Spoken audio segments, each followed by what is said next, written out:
హత్యకు కుట్ర. ఒక ముఖ్యమంత్రి హత్యకు కుట్ర. ఇది రాష్ట్ర వ్యాప్తంగా కాదు, దేశవ్యాప్తంగా సంచలనంగా మారింది. సీఎం వైఎస్ జగన్ను అంతమొందించేందుకు కుట్ర చేశారు. పక్కా ఆధారాలు లభిస్తున్నాయి. ఇది హత్యా కుట్ర అన్నది చెప్పడానికి అనేక ఆధారాలు కనిపిస్తున్నాయి. ఎవరు చేయించారు, ఎవరు చేశారు, ఎవరి ప్రమేయంతో ఈ హత్యకు కుట్ర జరిగింది, అంతగా షార్ప్ షూటర్ ఎలా షూట్ చేయగలిగాడు, షార్ప్ షూటర్ని తీసుకొచ్చి డైరెక్ట్గా గురిపెట్టి సీఎంని టార్గెట్ చేశారంటే ఇది హత్యకు కుట్ర. ఎస్, అనేక ఆధారాలు కనిపిస్తున్నాయి. ముఖ్యంగా 10 పాయింట్లు చెబుతాను, అందరూ జాగ్రత్తగా వినండి. ఇది హత్యకు కుట్ర అవునా కాదా అన్నది చాలా క్లియర్గా అర్థమైపోతుంది. పాయింట్ నెంబర్ 1, డైరెక్ట్గా కణతకు గురిపెట్టారు. డైరెక్ట్గా కణతకు గురిపెట్టి అంత దూరం నుంచి గురిపెట్టి కొట్టారంటే ఇది హత్యకు కుట్ర చేసినట్టు అవునా కాదా? ఎందుకంటే ముఖ్యమంత్రి అందరికీ అభివాదం చేస్తూ ఉంటారు. ఆ సమయంలో పక్కకు తిరిగారు కాబట్టి అది కంటి మీద గాయమైంది.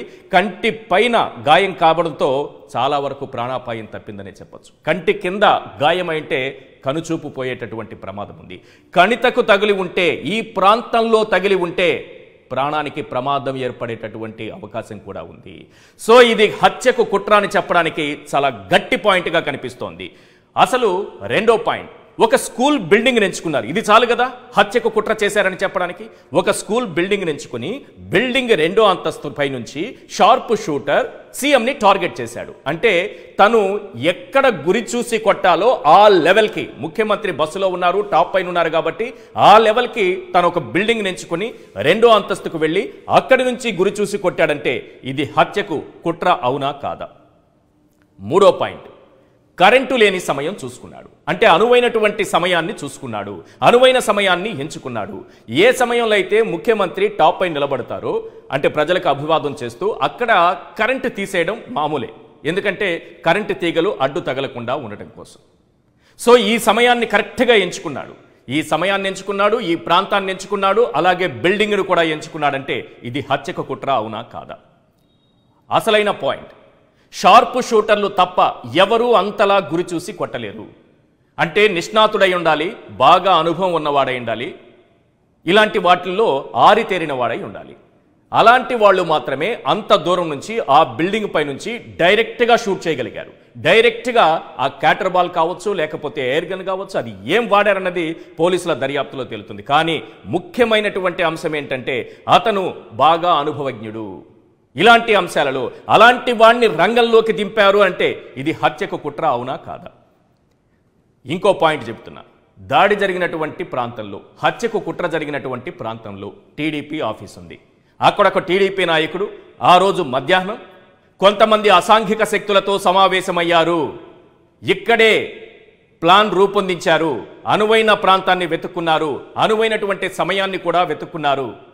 అతను అసాంఘిక శక్తులతో, కొంతమంది రౌడీ షీటర్లు కావచ్చు, షార్ప్ షూటర్లు కావచ్చు, ఇలాంటి వాళ్లతో ఎందుకు సమావేశమయ్యాడు? ఇదే ఇప్పుడు అనుమానాలకు తావిస్తోంది. ఎస్, ఇది ముఖ్యమంత్రిని చంపడానికి చేసినటువంటి కుట్రే అని చెప్పడానికి చాలా గట్టి పాయింట్ కనిపిస్తోంది.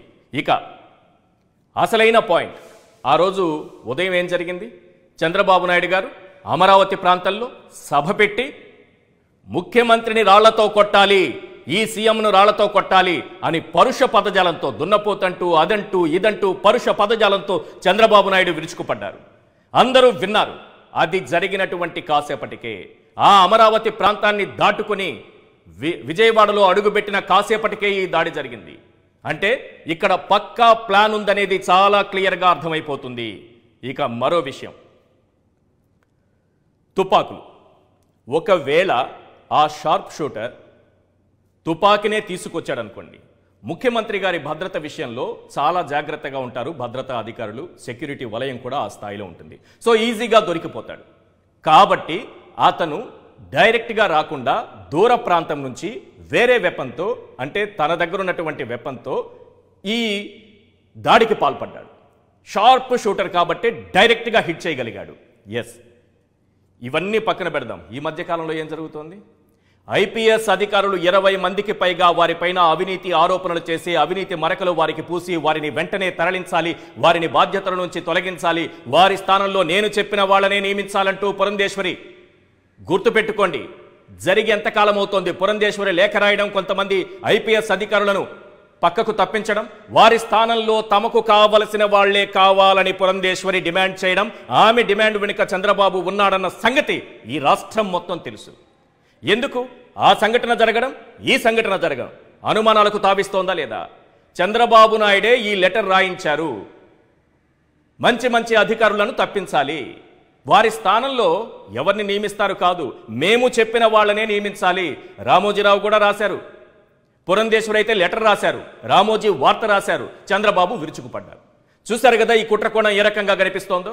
ఐపీఎస్ అధికారులను బదిలీ చేయటము, పక్కకు తప్పించడము, వారి స్థానంలో తమకు కావలసిన వాళ్లే ఉండాలని పట్టుబట్టడం ఇక్కడ అనుమానాలకు తావిస్తోంది. హత్యకు కుట్ర ముందే జరిగింది, చాలా క్లియర్గా అర్థమవుతోంది. ముఖ్యమైన పాయింట్ మరొకటి, లోకేష్ నాయుడు పదే పదే ఏమంటారో విన్నారా మీరు? జగన్ రెడ్డి నువ్వు పరదాలు దాటి బయటికి రా, జగన్ రెడ్డి పరదాల వెనుకున్నావు, నువ్వు ఒక్కసారి బయటికి రా, బయటకు వచ్చి చూడు ఏం జరుగుతుందో, బయటకు వచ్చి చూడు ఏం జరుగుతుందని ప్రతి సందర్భంలో లోకేష్ నాయుడు రెచ్చగొడుతూనే ఉన్నాడు. ఇలాంటి కుట్రలకు తెరదీసి ఎప్పుడైనా బయటకు రాబోతారా, తమ ప్లాన్ను అమలు చేయకపోతామా అనేటటువంటి భావన వారిలో ఉన్నట్టా లేనట్ట? ఇటువంటి ప్రణాళిక వారికి ఉన్నట్టా లేనట్ట? ఇంకో పాయింట్ చెబుతున్నాను, 9వ పాయింట్. యువగళం ముగిసిన వెంటనే, మీరందరూ గుర్తుపెట్టుకోండి, యువగళం ముగిసిన వెంటనే లోకేష్ అండర్ గ్రౌండ్లోకి ఎందుకు వెళ్ళారు? ఈరోజు అడుగుతున్నాను నేను ఈ ప్రశ్న.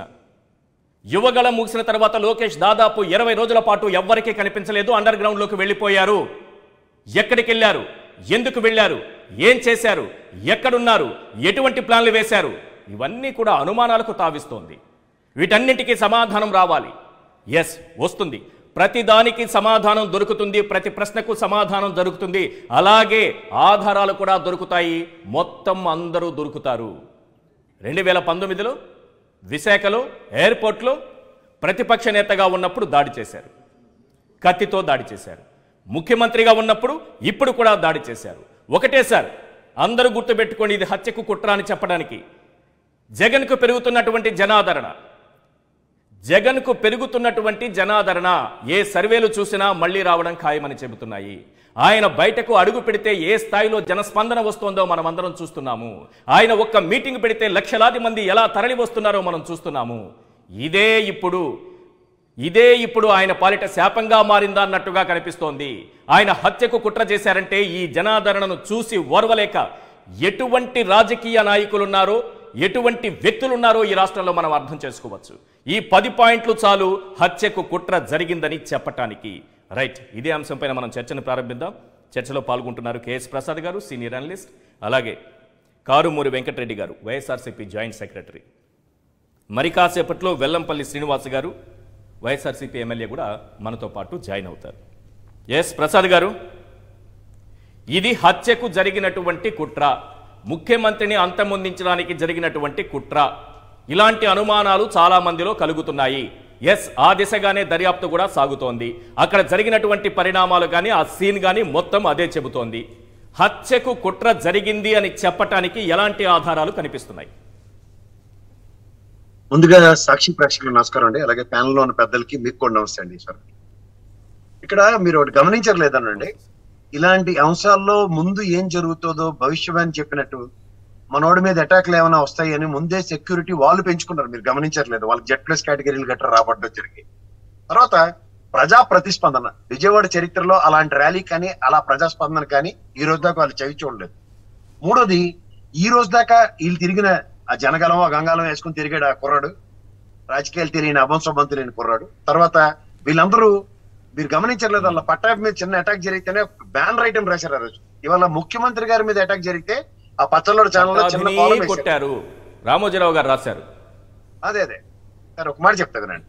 ఎప్పుడైతే వీళ్ళకి కడుపు మంట, ఆక్రందన, ప్రజాస్వామ్యాలు ఎన్నాళ్ళు బట్టి మనం చేయలేని పని ప్రజా ప్రతిస్పందన చూసి వీళ్ళు తట్టుకోలేక చచ్చిపోతున్నారు. ఫస్ట్ ఆఫ్ ఆల్, ఎందుకంటే బస్సు యాత్ర ఏ రోజైతే ఆయన స్టార్ట్ చేశారో పొద్దుటూరు సభ దగ్గర నుంచి ప్రజా ప్రతిస్పందన ప్రతి నిమిషం వీళ్ళకి కొరగరాని కొయ్యిలా తయారైంది. ఎందుకంటే ఈ విధమైన రెసిప్రొకేటివ్ యాటిట్యూడ్ చూపిస్తున్న ప్రజలు ఈ రోజు దాకా ఈ స్వతంత్రంలో ఏ పార్టీ నాయకుడికి ఈ విధమైన ప్రతిస్పందన లేదు.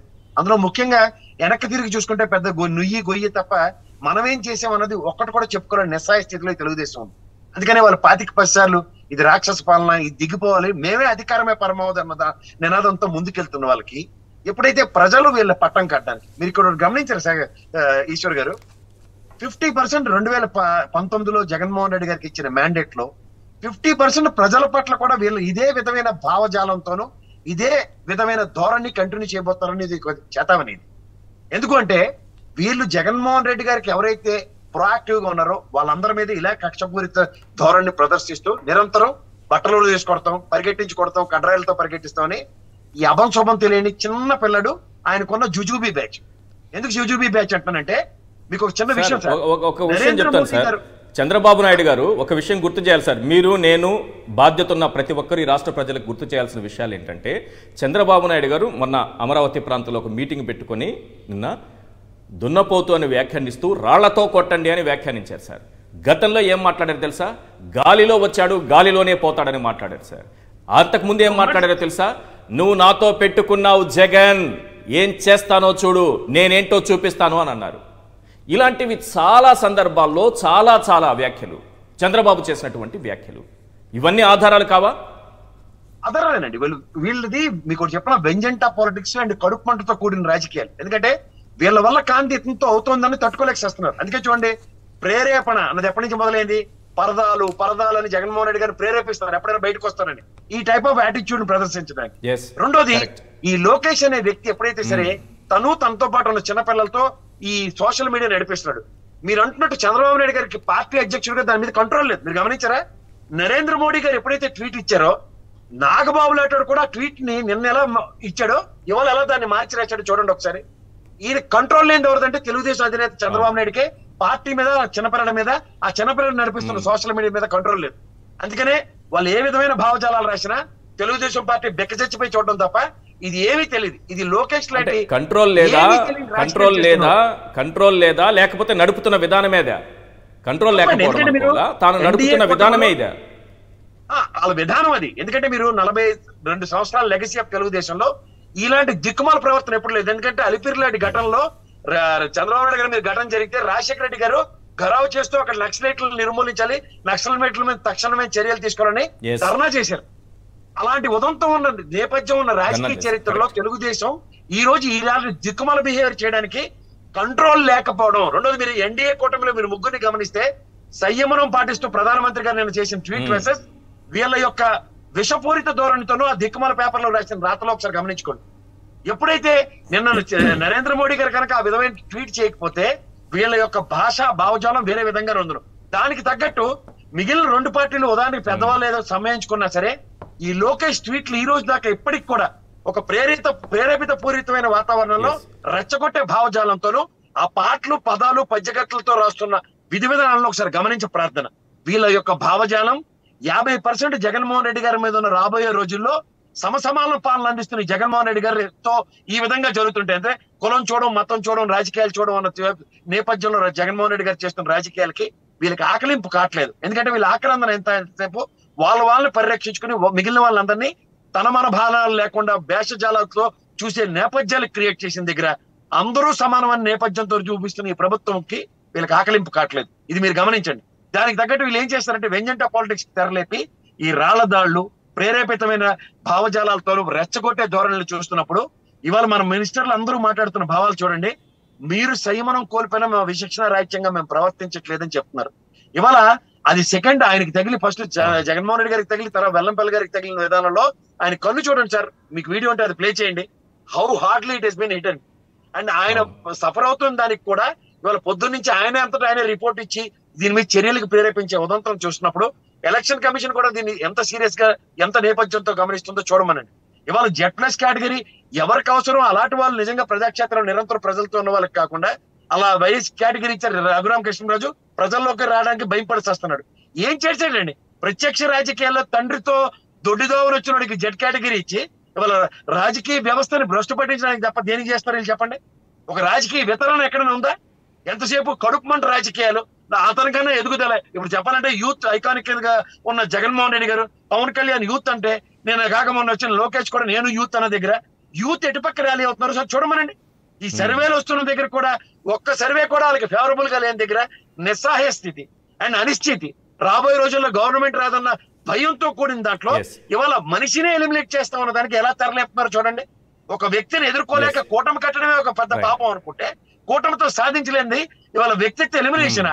ఈ వ్యక్తిత్వం రామారావు గారి దగ్గర నుంచి తెలుగుదేశం ఆజ్యం పోసుకుంటున్న దగ్గర, దీనికి తోడు ఈ భౌగోళిక ఛానల్ కూడా సహాయ సహకారాలు అందిస్తున్న దగ్గర ఈ వ్యక్తిత్వ హననాలు ఎన్నాళ్ళు, ఈ పరస్పర దాడులు ఎన్నాళ్ళు? ముఖ్యమంత్రి గారి మీద దాడి చేస్తే వీళ్ళు మాత్రం చాలా జాగ్రత్తగా వాళ్ళకి కావాల్సినటువంటి సెక్యూరిటీ ఏర్పాటు చేసుకున్నారు. ఒక చిన్న అపార్ట్మెంట్ లో కాలనీలో తిరిగే లోకేష్ కేమో అంత సెక్యూరిటీ కావాలి. మరి సరే పెట్టుకోనివ్వండి, ఎవరికేమీ లేదు. కానీ వీళ్ళు చేస్తున్నటువంటి కుట్రలు. దేవులపల్లి అమర్ గారు మనతో పాటు జాయిన్ అయ్యారు, సీనియర్ అనలిస్ట్. అమర్ గారు, ఈశ్వర్ గారు, ఏంటి సార్ ఇది, మీరు ఏ కోణంలో చూస్తారు ఇది? యా ప్లీజ్ ప్లీజ్ చెప్పండి సార్. ఇప్పుడు చెప్తా సార్. ఒక రాజకీయ వ్యవస్థలో ఒక పార్టీ నడుపుతున్న విధి విధానాలకి ఒక అధ్యక్షుడికి దాని మీద కంట్రోల్ లేదు దగ్గర, తర్వాత ముగ్గురు కూటమిలో ఉన్న దగ్గర అధినాయకుడిగా పరిగణించే దేశ నాయకుడైన నరేంద్ర మోడీ గారి ప్రవర్తన నియమావళి ఎలాగుంది, వీళ్ళ యొక్క విభిన్నమైన నియమావళి, వీళ్ళ యొక్క వినూత్న ప్రవర్తన ఎలా ఉందో చూడండి. కూటమికి పొత్తుకి కూడా కట్టుబడకుండా ఒక అధినాయకుడి ఆదేశాలను కూడా విస్మరిస్తూ వీళ్ళు పరస్పర భావజాలాలతో ప్రజల మీద ఏ విధంగా ప్రేరేపితం గురి చేస్తారో చూడండి. ఇది ఒకటి గమనించమండి ప్రజలు. సీఎం పైన దాడి అనేది హత్యకు కుట్ర కోణంగానే చూడాలా?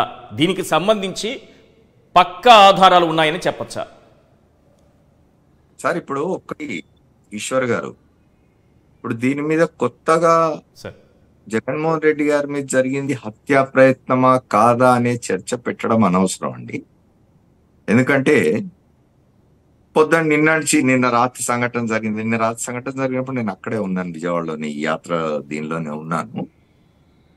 ఇది జరిగినప్పటి నుంచి చర్చ జరుగుతున్నది. ఇది నిజంగా ఎవరైనా దాడి చేసినారా, లేకపోతే ఎవరైనా ఆకతాయిలు రాళ్లు విసిరినారా, లేకపోతే జగన్మోహన్ రెడ్డి గారు తనకు తానే చేయించుకున్నారా, ఇట్లాంటి చెత్త మాటలన్నీ వస్తూ ఉన్నాయి. అసలు అవన్నీ అవసరం లేదండి. మీరు ఒక్కసారి గత చరిత్రలోకి వెళ్ళాలి. బెజవాడలో జరిగిన హత్యలు,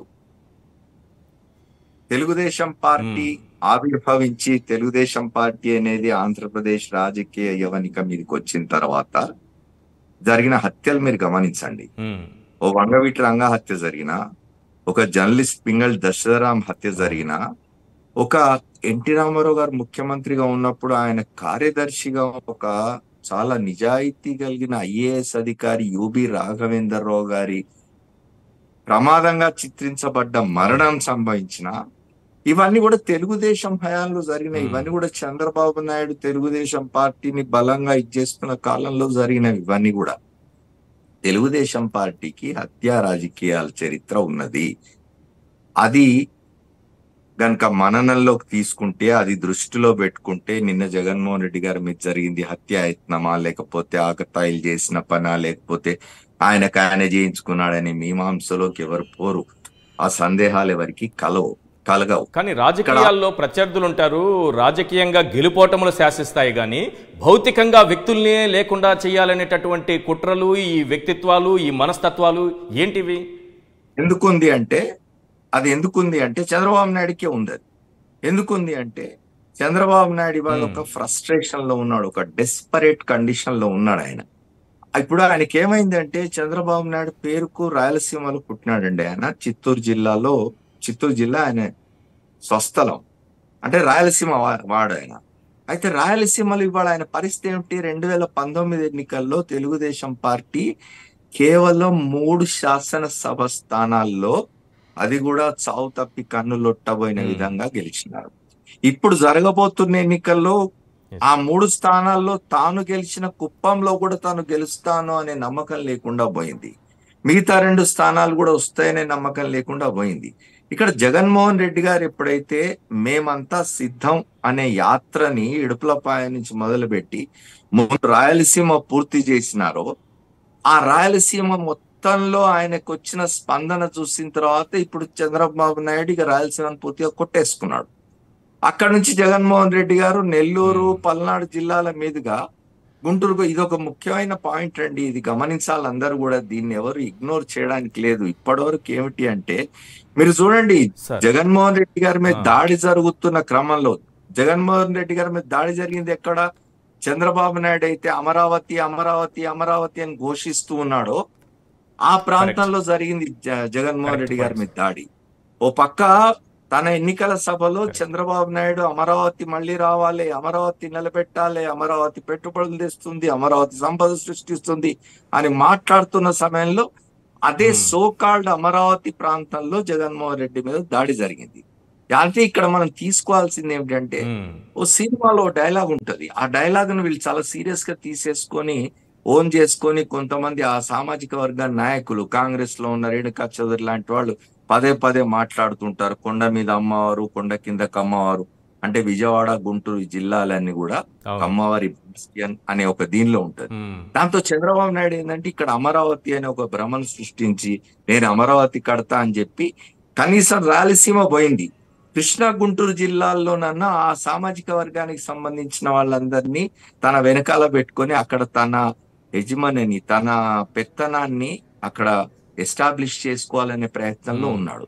అయితే ఏమైంది, నిన్న జగన్మోహన్ రెడ్డి గారు ఎప్పుడైతే సోకాల్డ్ అమరావతి భ్రమరావతి ప్రాంతంలోకి ఎంటర్ అయ్యి ఆయన నంబూరి క్రాస్ నుంచి నిన్న ఉదయం యాత్ర ప్రారంభించినప్పుడు నేను అక్కడే ఉన్నాను. నేను యాత్ర ప్రారంభించిన దగ్గర నుంచి ఆయన మీద దాడి జరిగే వరకు కూడా అంతా సోకాల్డ్ అమరావతి ప్రాంతంలోదే.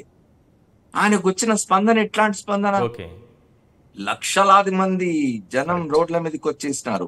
వాళ్ళంతా ఎవరు, ఎప్పుడైతే జగన్మోహన్ రెడ్డి కొండ మీద అమ్మవారు కొండ కింద అంబేద్కర్ సారు అని నిరూపించినాడో, బడుగు బలైన వర్గాలు, దళితులు, ఎస్సీలు, ఎస్టీలు, బీసీలు, మైనారిటీలను ఏకం చేసి వాళ్ళ సంక్షేమం కోసం పనిచేసిన కారణంగానే నిన్న ఆ సోకాళ్ళ అమరావతి ప్రాంతంలో ఆయన యాత్ర జరుగుతుంటే లక్షలాది మంది వచ్చేసరికి వీళ్ళకి పాలు పోలేదు. అంటే రాయలసీమ పోయింది, పల్నాడు పోయింది, నెల్లూరు ప్రాంతం పోతున్నది. ఇక నా బాస్టియన్ గా దీన్ని ఎస్టాబ్లిష్ చేసుకోవాలి అనుకున్న సోకాల్డ్ అమరావతి ప్రాంతం కూడా చేజారిపోయింది అనే ఫ్రస్ట్రేషన్ లో, చేజారిపోయింది అనే డెస్పరేట్ దీనిలో జగన్మోహన్ రెడ్డి గారి మీద దాడి చేయించినారు. నేను ఇది ఖచ్చితంగా జగన్మోహన్ రెడ్డి మీద జరిగిన దాడి, ఆయనను హత్య చేయడానికి జరిగిన కుట్ర. ఆయన గనుక తల ఇట్లా తిప్పకపోయింటే, అది ఏ కణతకో తగిలింటే ప్రాణం పోయేది, కంటికి తగిలింటే కన్ను పోయేది. ఎవరైనా తన ప్రాణం పోగొట్టుకోవాలనుకుంటాడా? అధికారంలో ఉండాలనుకున్న వాళ్ళు ఎవరైనా కన్ను పోగొట్టుకోవాలనుకుంటారా? ఎవరైనా అధికారంలో అయినా అధికారంలోకి రావడానికి ఎవరైనా హత్యాయత్నాలు చేయించుకుంటే అధికారంలోకి వస్తారా? ప్రజల మన్ననలు పొందాలి, ప్రజలకు సంక్షేమం చేయాలి, ప్రజలకు మంచి చేయాలి, ప్రజల అభివృద్ధి కోరుకోవాలి, ప్రజల ప్రేమ పొందాలి. కానీ అట్లయితే మరి ఎందుకు అలిపిరిలో నక్సలైట్లు ఆయన మీద దాడి చేసిన తర్వాత ఈ మధ్య పవన్ కళ్యాణ్ చెప్తున్నాడు ప్రతి చోట, అలిపిరిలో దాడి జరిగి 16 ఫీట్ల ఎత్తుకు జీప్ కారెగిరి కింద పడ్డా కూడా లేచి షర్ట్ దులుపుకొని వచ్చి పదండి రాజకీయం చేద్దామన్నాడు చంద్రబాబు అని మాట్లాడతాడు. అప్పుడు ఆయన చేసిన రాజకీయం ఏంటి చంద్రబాబు? దాన్ని గాలి కింద మలుచుకొని ఓట్లు దండుకుందామని కేంద్రంలో ఉన్న బీజేపీ పాపం వాజ్పేయి ప్రభుత్వాన్ని కూడా లాగి ఇద్దరు ఓడిపోయినారు. నిజంగా ఇట్లాంటి సంఘటనలకు జనాలు కరిగి ఓట్లేసేటైతే 2004లో చంద్రబాబు నాయుడు ఎందుకు మళ్ళీ అధికారంలోకి రాలేదు? అలిపిరి సంఘటన పెద్దదే కదా, నక్సలైట్లు ల్యాండ్ మైన్ అని చెప్తాడు కదా, నేను క్లెయిమ్ తట్టుకొని బతికిన వాడిని, నన్ను ఎవరేం చేయలేరు అని మాట్లాడుతుంటాడు కదా. ఎందుకు ఆయన మళ్ళీ అధికారంలోకి రాలేదు? ఎందుకు ఆయన మీద అప్పుడు సానుభూతి పనిచేయలేదు ప్రజల్లో? కాబట్టి ఇట్లాంటి జిమ్మిక్కులు ఎవరు చేయరు. సానుభూతి వర్కౌట్ అవుతుంది అనేది భ్రమలు మాత్రమే. ఇది క్లియర్. నిజాయితీగా రాజకీయాలు చేసేవాళ్ళు, ప్రజలకు సేవ చేయాలనుకునే వాళ్ళు, జగన్మోహన్ రెడ్డి ఓపెన్ గా చెప్తున్నాడు కదా, నేను మీకు మంచి చేశాను అనుకుంటే, మీకు మంచి జరిగి ఉంటే నాకు ఓటేయండి అని చెప్తున్నాడు. ఏ రాజకీయ నాయకుడు అని ఇప్పటివరకు ఈ దేశంలో చెప్పుకున్నాడా ఈ విధంగా? జగన్మోహన్ రెడ్డి ఆ మాట చెప్తున్నాడు. అట్లా మాట్లాడేవాడు ఎవరు కూడా జిమ్మిక్స్ మీద ఆధారపడదు.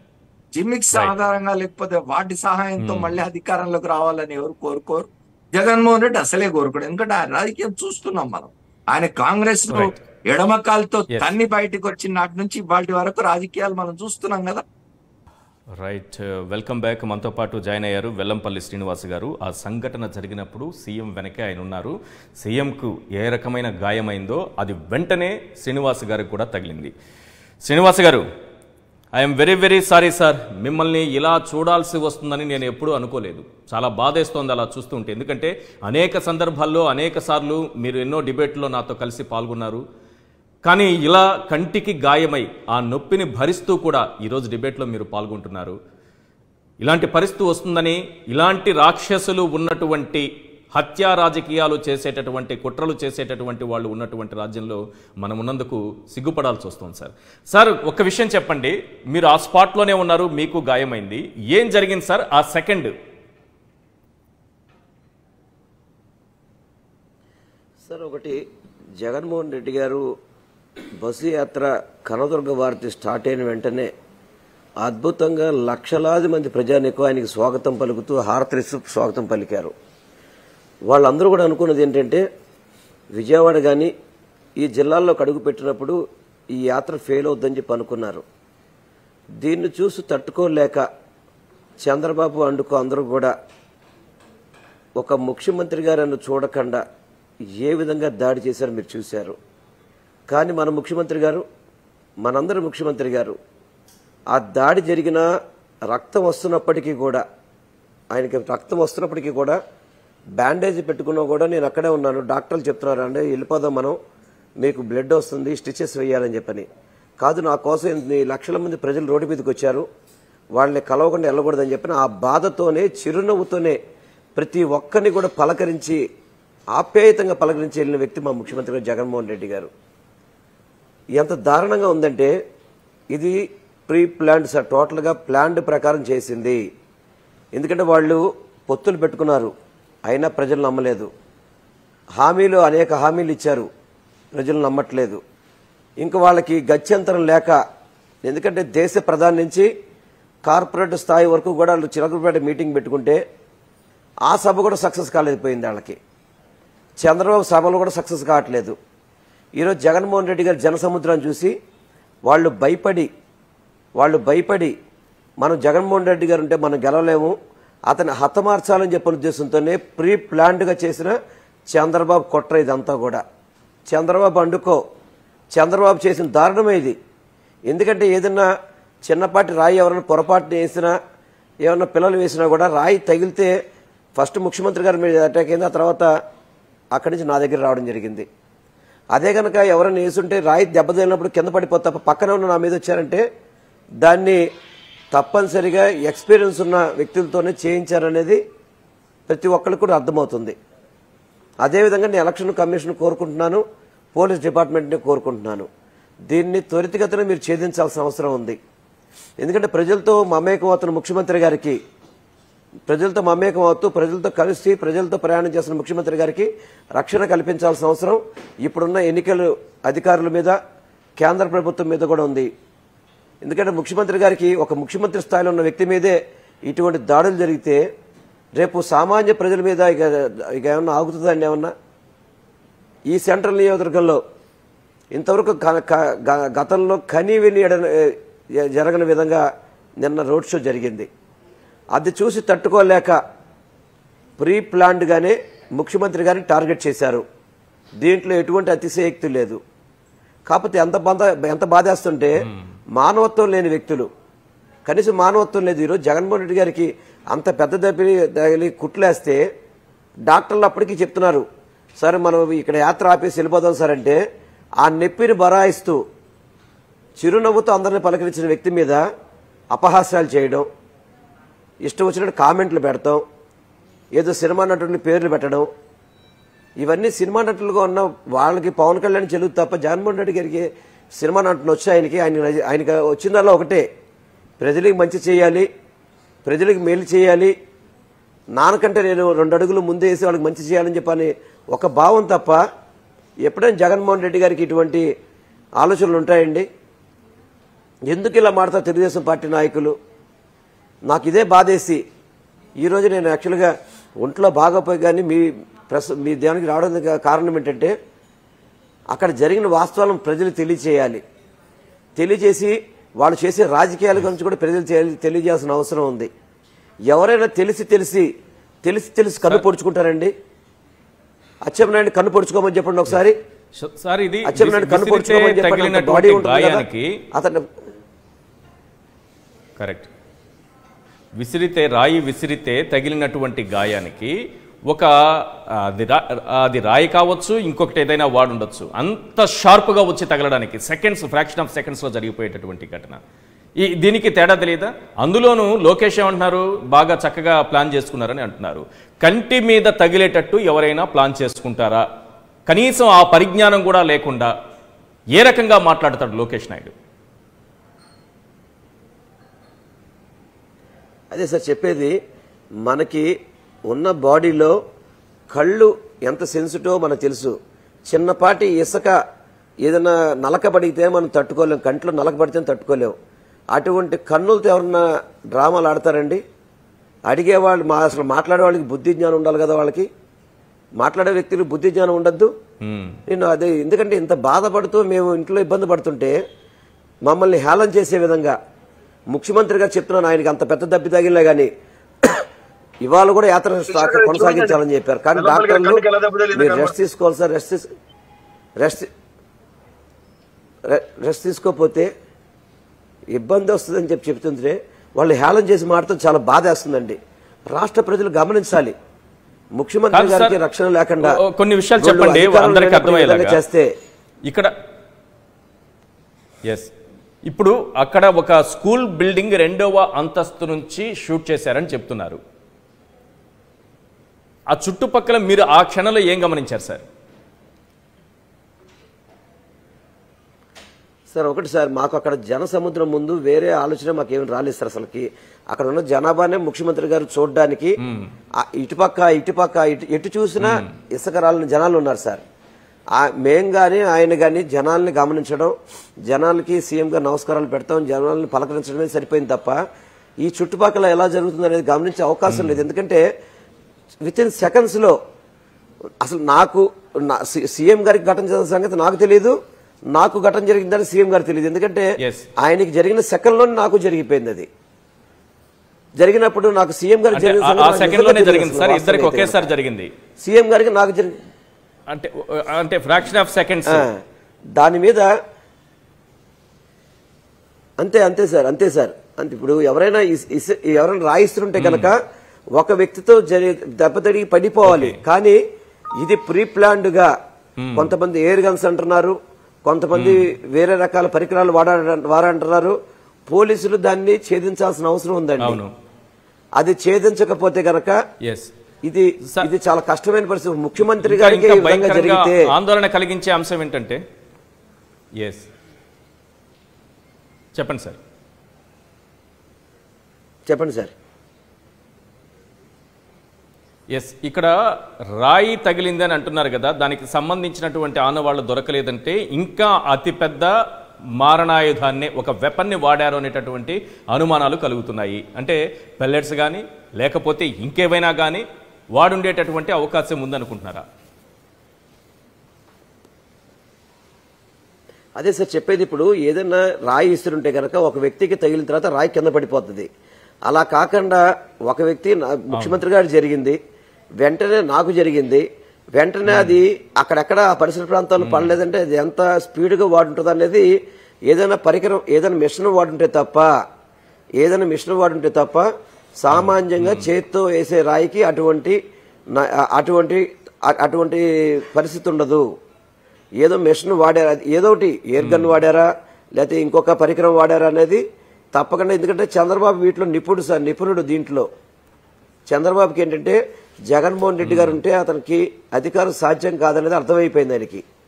ఏదో విధంగా అతను హతమారిస్తే ఈ రాష్ట్రంలో అతను కబ్జా చేసుకోవచ్చు అనే ఒక ఆలోచనతో దుర్మార్గంగా ప్రవర్తిస్తున్నారు సార్. ఇది చాలా అమానుషం సార్. ఈరోజు జగన్మోహన్ రెడ్డి గారు బడుగు బలహీన వర్గాలని అందరినీ కూడా ఆదుకోవాలి, వాళ్ళందరినీ కూడా పై స్థాయిలో చూడాలని చెప్పని ప్రయత్నం చేస్తున్న వ్యక్తి ఈరోజు. అటువంటి వ్యక్తిని వీళ్ళు తట్టుకోలేక 3 పార్టీలు కలిసినాయి, ఏమి చేయలేకపోతున్నాయి. తప్పుడు వాగ్దానాలు. గతంలో ఏమో ఇదే రాష్ట్రంలో జగన్మోహన్ రెడ్డి గారు పథకాలు పంచిపెడుతుంటే పప్పు బెల్లలాగా పంచిపెట్టేస్తున్నాడు, ఈ రాష్ట్రం శ్రీలంక అయిపోతుంది అంటున్నాడు. అదేవిధంగా ఇప్పుడు అమ్మఒడి నేను జగన్మోహన్ రెడ్డి గారు ఒకరికి ఇస్తే ఇద్దరికి ఇస్తా అంటున్నాడు, పెన్షన్ 4000 ఇస్తా అంటున్నాడు. ఇప్పుడు ఏ విధంగా ఇస్తాడు? ఇవన్నీ ప్రజలు నమ్మట్లేదు. జగన్మోహన్ రెడ్డి గారు ఇస్తే వాగ్దానాలు నమ్ముతారు తప్ప చంద్రబాబు ఇచ్చే వాగ్దానాలు నమ్మక చంద్రబాబుకి నమ్మే పరిస్థితి లేదు. అందుకని జగన్మోహన్ రెడ్డి గారిని సమూలంగా పక్కగా తీసేస్తేనే ఈ రాష్ట్రంలో రాజకీయంగా నాకు మనుకుడు ఉండదని చెప్పిన చంద్రబాబు నాయుడు కుట్రలకి తెరపన్నాడు. దానికి ఇక్కడున్న బోండవమాని అందరినీ కూడా ఏకం చేసుకొని చంద్రబాబు నాయుడు గారికి ఉన్నటువంటి హత్యా రాజకీయాల విషయంలో ఆయనకున్నటువంటి చరిత్రను ఆధారం చేసుకుంటే డెఫినెట్గా అంతమొందించడానికే హత్యకే కుట్ర చేశారని చెప్పొచ్చా? 100 సార్.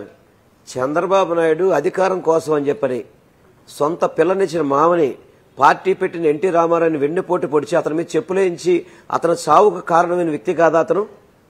రాజకీయంగా ఎవరినైనా కానీ ఇప్పుడు హరికృష్ణ గారి ఆ రోజు ఆయన చనిపోతే అతను శవాన్ని పక్కన పెట్టుకుని అతని బాడీని పక్కన పెట్టుకొని రాజకీయం చేసే వ్యక్తిని కాదా అతను? కాదా? అతనికి అడ్డొస్తే ఎవరిని పడితే వాళ్ళు చంపింది వాస్తవం కాదా? ఇవన్నీ ప్రజలకు తెలియదా సార్? ఇవన్నీ ఈరోజు జగన్మోహన్ రెడ్డి గారు ఉంటే అతను ఆటలు సాగవనే కదా ఈరోజు ఈ కార్యక్రమాలకి పూనుకున్నాడు. పూనుకొని ఇష్టం వచ్చినట్టు అతనేమో సానుభూతిగా ట్విట్టర్లో పెడతాడు, వాళ్ళ తొత్తుల చేతేమో అవహేళనగా చేస్తున్నాడు. ఎంతవరకు మర్యాద ఇది? ఎంతవరకు సమంజసం ఇది? ఎందుకు జగన్మోహన్ రెడ్డి గారిని ఆ విధంగా చేస్తుంటే నిన్న రాత్రి ఎంక్వైరీ జరగాలంటారు, ఖండిస్తానంటారు. కాదు సార్, లోకేష్ అయితే పక్కా ప్లాన్ అని 2019లో ప్లాన్ చేసుకున్నారు, కత్తితో దాడి చేయించారు, ఇదేమో రాయితో దాడి చేయించుకున్నారని పక్కా ప్లాను. ఇది ఏంటది అసలు ఎవరు గుర్తించలేనంతగా చాలా చక్కగా యాక్ట్ చేస్తున్నారన్నట్టుగా ఆయన ట్వీట్ చేశారు. తండ్రేమో ఒకలా, తనేడేమో ఇంకోలా, అచ్చెన్నాయుడు మరోలా.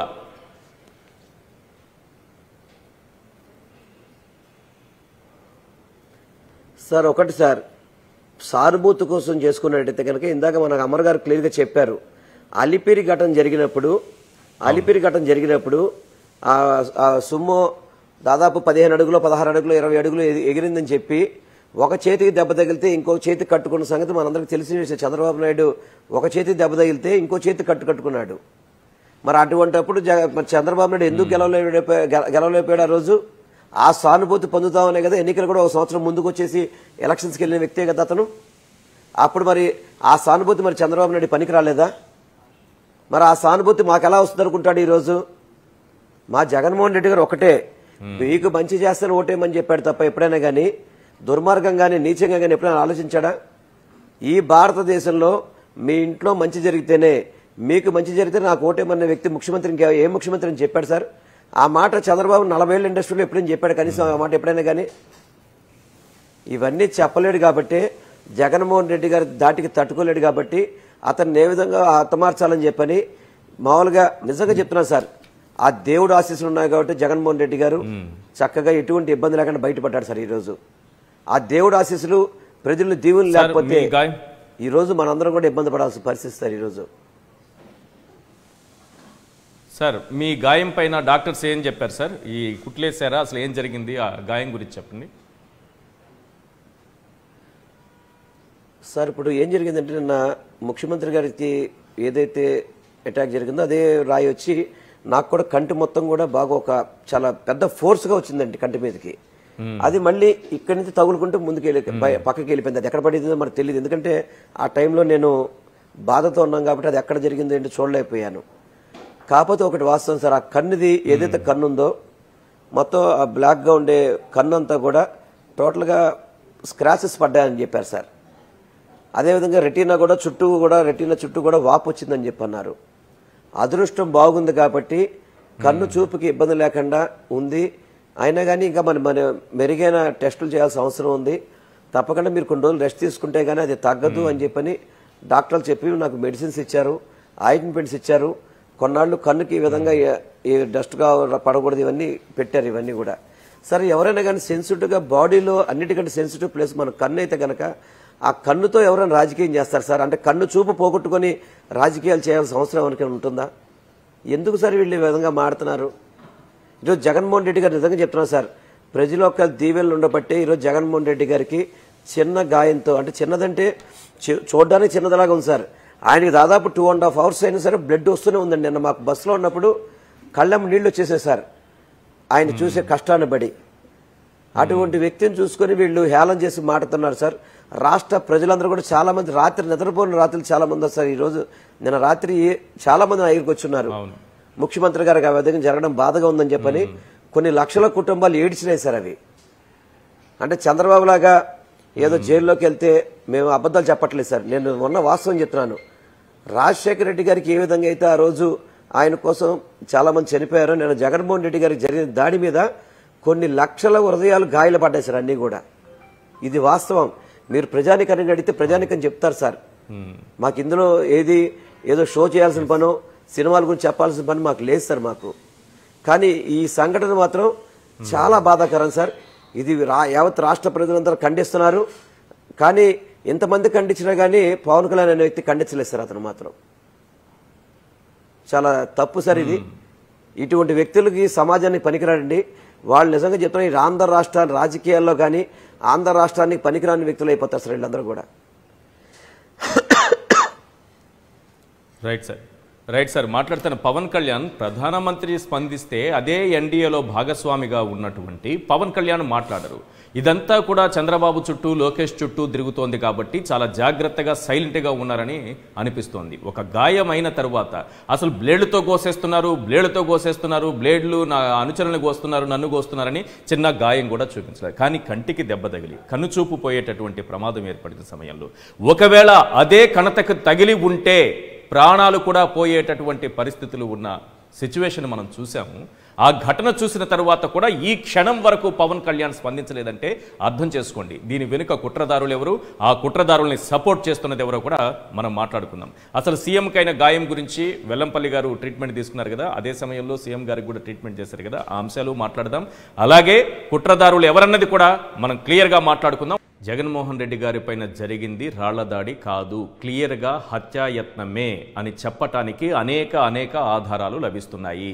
అక్కడ ఉన్నటువంటి సీన్ మొత్తం కూడా నేను వివరించాను, 10 పాయింట్లలో చెప్పాను. ఈ 10 పాయింట్ల ఆధారంగా ఇది హత్యకు జరిగినటువంటి కుట్రగా చాలా క్లియర్గా అర్థమవుతోంది. Point number 1. పాయింట్ నెంబర్ 2, ఇప్పుడు విశ్లేషకులు కానీ ఇక్కడికి వచ్చిన వారు కానీ చెబుతున్నది ఒకటే, చంద్రబాబు నాయుడు గారికి ఉన్నటువంటి హత్యా రాజకీయాల చరిత్రను బట్టి చూస్తే ఇది డెఫినెట్గా చంద్రబాబు నాయుడు గారు చేసినటువంటి కుట్ర అనేటటువంటి అనుమానాలు కూడా వ్యక్తమవుతోంది. రైట్, ఈ అంశంపైనే మనం మాట్లాడుతున్నాము. ఒకసారి మనం కారుమూరి వెంకటరెడ్డి గారితో మాట్లాడదాం. వెంకటరెడ్డి గారు, ఈశ్వర్ గారు నమస్తే. ఏంటి ఇది కేవలం రాళ్లదాడి అన్నట్టుగా చాలా సింపుల్గా చేసి చూపించేటటువంటి ప్రయత్నం ఎల్లో మీడియా చేస్తోంది. ఇటు చూస్తే వారికి వారే ఏదో చేసుకున్నారు, రాళ్లతో దాడి చేయించుకున్నారు అన్నట్టుగా లోకేష్ ట్వీట్ చేయడం, అచ్చెన్నాయుడు మాట్లాడడం, ఇతర టీడీపీ సోషల్ మీడియా విపరీతమైనటువంటి పోస్టులు పెట్టడం, ఇది హత్యకు జరిగినటువంటి కుట్రే అని చెప్పటానికి ఏమైనా ఆధారాలు మీ దగ్గర ఉన్నాయా? ఈశ్వర్ గారు ముందుగా నమస్తే మీకు, ప్యానెల్లో ఉన్న అందరికీ, అట్లానే సాక్షి టీవీ ప్రేక్షకులందరికీ. ఏదైతే నిన్న జగన్మోహన్ రెడ్డి గారు ఏదైతే త్రుటిలో ఆయన ప్రాణాపాయం తప్పిందో, జగన్మోహన్ రెడ్డి గారు త్వరితగతిన కోలుకోవాలని, అలానే వెల్లంపల్లి శ్రీనివాస్ గారు కూడా త్వరితగతిన కోలుకోవాలని చెప్పి మనస్ఫూర్తిగా కోరుకుంటా ఉన్నాం. మళ్ళీ యాక్టివ్గా, ఎందుకంటే వెల్లంపల్లి గారు కూడా ఇప్పుడు ఎన్నికల్లో పోటీ చేస్తూ ఉన్నారు కాబట్టి, సో ఆయన మళ్ళీ ఎన్నికల ప్రచారంలో మళ్ళీ త్వరితగతిన పాల్గొవాలని చెప్పి మనస్ఫూర్తిగా కోరుకుంటా ఉన్నాం.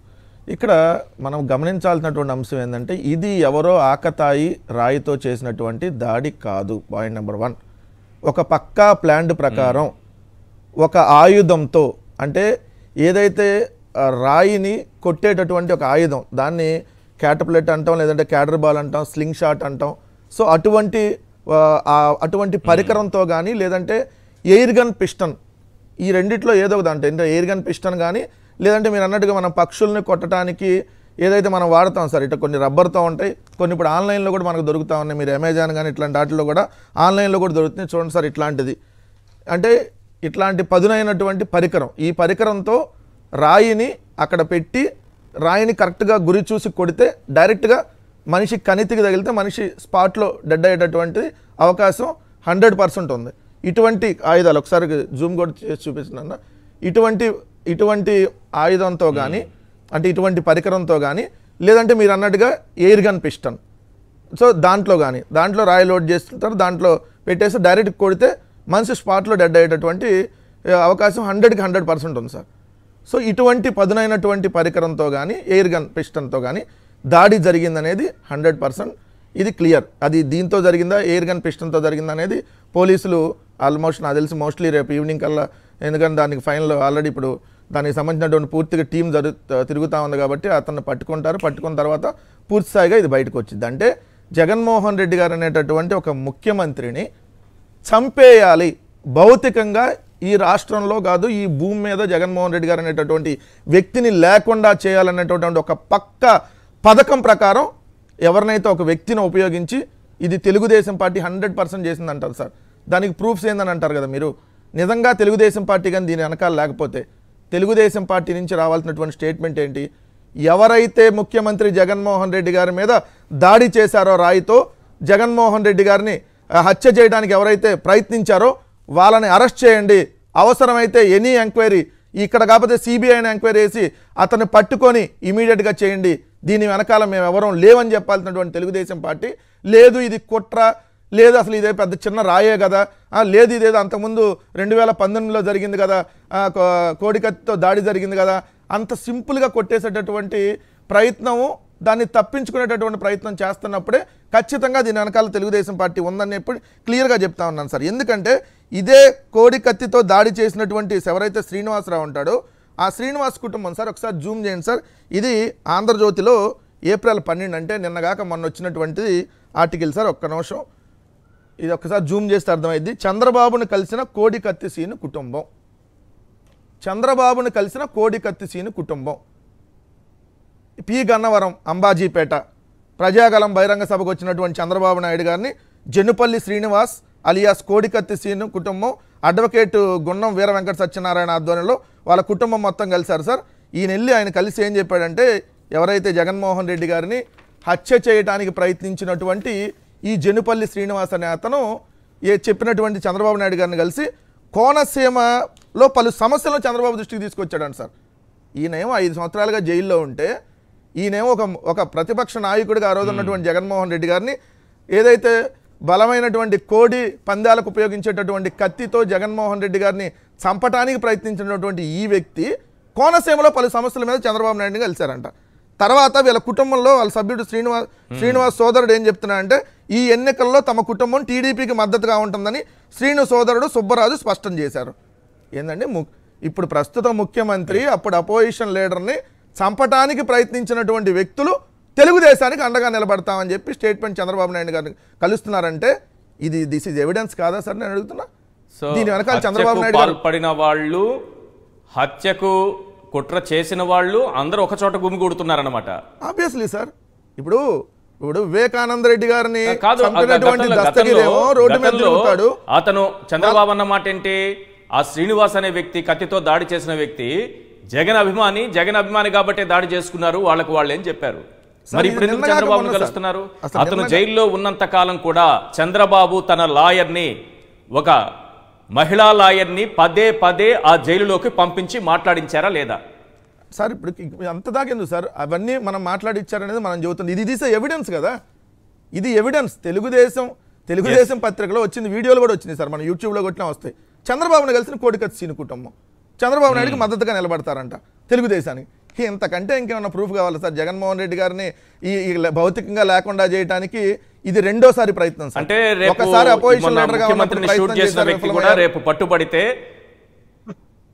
ఎవరైతే కుట్ర చేశారో, ముఖ్యమంత్రిని షార్ప్ షూటర్ ఎవరైతే ఉన్నారో, ఆ గాయం చేసిన వ్యక్తి, చంపాలని కుట్ర చేసిన వ్యక్తి, చంపాలని ప్లాన్ చేసిన వ్యక్తి ఎవరైతే ఉన్నారో అతను పట్టుబడినా ఆ తర్వాత బెయిల్పై బయటకు వస్తే చంద్రబాబుపై కృతజ్ఞతలు చెప్పొస్తాడు. ఇంతే కదా శ్రీనివాస్ లాగే. అంతే కదా సార్. ఇప్పుడు క్లియర్గా అర్థమవుతుంది కదా. ఇప్పుడు ప్రతిపక్ష నాయకుడిగా ఉన్నప్పుడు ఒకసారి జగన్మోహన్ రెడ్డి గారిని చంపడానికి ప్రయత్నించారు. భగవంతుడి ఆశీస్సులు, ప్రజల ఆశీస్సులతో ఆయనకి ఏం కాల, ఏదో చిన్న గాయంతో బయటపడ్డారు. ఈరోజు ముఖ్యమంత్రిగా 5.5 కోట్ల మంది ఆంధ్రప్రదేశ్ రాష్ట్ర ప్రజలు ఈరోజు ఆరాధ్య దైవంగా జగన్మోహన్ రెడ్డి గారి వల్ల ఇన్ని వేల లక్షల కుటుంబాలు ఈరోజు బాగుపడ్డాయి అని చెప్పి జగన్మోహన్ రెడ్డి గారికి ఊరు వాడ ఎక్కడికి వెళ్ళినా ఒక ప్రభంజనంలాగా నేను కూడా యాత్రలో పాల్గొన్నాను సార్. కిలోమీటర్లు జగన్మోహన్ రెడ్డి గారు బస్సు వెనకాల మహిళలు, యువత వీళ్ళందరూ పరిగెత్తుతా ఉన్నారు. జగన్మోహన్ రెడ్డి గారిని ఒకసారి చూసినా మళ్ళీ చూద్దాం ఇంకా చూద్దాం, కొద్దిసేపు ఆయన వెనకాల బస్సు వెనకాల వెళ్దాం అని చెప్పి బస్సు వెనకాల జగన్మోహన్ రెడ్డి గారి కోసం పరిగెత్తుతూ ఉంటే, వీళ్ళు ఏదైతే వీళ్ళ అడ్డ పైన అమ్మవారు ఉండాలి, పైన అమ్మవారు ఉన్నారు, కిందకి అమ్మవారే ఉంటారని చెప్పేటటువంటి అహంకారతోటువంటి మాటలతో మాట్లాడిన వాళ్ళకి పైన అమ్మవారు ఖచ్చితంగా ఉంటారు, కింద ఏదైతే ఈరోజు అంబేద్కర్ గారిని కూడా పెట్టాం, అదేవిధంగా కింద ఉన్నటువంటి ప్రజానికాన్ని అందరికీ ఒక మేలు చేసేటటువంటి ప్రభుత్వంగా మేము ఉన్నాం అని చెప్పి జగన్మోహన్ రెడ్డి గారు చెప్తుంటే, అటువంటి ప్రాంతంలో కూడా ఈరోజు వేలాది మంది అక్కడ జగన్మోహన్ రెడ్డి గారి కోసం వెయిట్ చేసి దాదాపుగా 4 నుంచి 5 గంటలు విజయవాడ టౌన్లోనే జగన్మోహన్ రెడ్డి గారి ర్యాలీ జరుగుతూ ఉంటే ఇది ఓర్చుకోలేనటువంటి ప్రయత్నంతో అసలు ఇది ఎంతకుముందు ఇంకెక్కడ ప్లాన్ చేశారో సార్. ఎందుకంటే ఇప్పుడు పోలీసులు వాళ్ళు పట్టుకుంటేనే కదా మనకి, పోలీసులు పట్టుకున్న తర్వాత అర్థమైద్ది. ఇప్పుడు విజయవాడలోనే వాళ్ళు చేశారా, అంతకుముందు ఎక్కడ రెక్కి నిర్వహించి అదేమన్నా ఫెయిల్ అయ్యిందా అనేది కూడా మనకి ఎట్లా తెలుస్తుందంటే పోలీసులు రేపు పట్టుకున్న తర్వాత క్లియర్గా అర్థమైద్ది. కానీ ఒకటైతే నేను చెప్తాను సార్, ఎందుకంటే విజయవాడ అంటే పవర్ఫుల్ అమ్మవారు సార్, దుర్గమ్మవారు. నిజంగా వెల్లంపల్లి శ్రీనివాస్ గారు మంత్రిగా పనిచేశారు, దేవాదాయ శాఖ మంత్రిగా. ఇదే జగన్మోహన్ రెడ్డి గారు ఒక ముఖ్యమంత్రిగా దాదాపుగా 225 కోట్లు విజయవాడ దుర్గమ్మ గుడికి అభివృద్ధి పనుల కోసం ప్రభుత్వం నిధులు రిలీజ్ చేసింది. 225 కోట్లు. ఈ 77 సంవత్సరాల్లో ఏ ముఖ్యమంత్రి కూడా ఇంత పెద్ద ఎత్తున నిధులు విడుదల చేయాల. నిజంగా దుర్గమ్మ వారి ఆశీస్సులతో ఈరోజు జగన్మోహన్ రెడ్డి గారికి కానీ అక్కడ వెల్లంపల్లి గారికి కానీ ఏదైతే త్రుట్లో ప్రమాదం తప్పిందని నేను భావిస్తా ఉన్నా. కాకపోతే ఇక్కడ ఒకటి మనం గమనించాల్సిన అంశం ఏంటంటే ప్రజాస్వామ్యంలో ప్రజల ఓట్లతో గెలవలేనటువంటి వాళ్ళు ఏదైతే ఇలాంటి దాడులు చేసి భౌతికంగా దాడులు చేసేసి మనుషులు లేకుండా చేస్తే మనం ఏదో గెలిచేస్తాము అనేటటువంటి ఆలోచన చేయటం అనేది అత్యంత హేయమైన చర్య అంట. మనం అంత ముండి వేట్లో కూడా మాట్లాడుకున్నాం. చంద్రబాబు నాయుడు రాజకీయాలు ఎలా ఉంటాయనే అంశం మనం మాట్లాడుకున్నప్పుడు చంద్రబాబు నాయుడు M6 ఫార్ములాతో రాజకీయాలు చేస్తాడు సార్ అని మనం ఏదైతే మనం మాట్లాడుకున్నాం.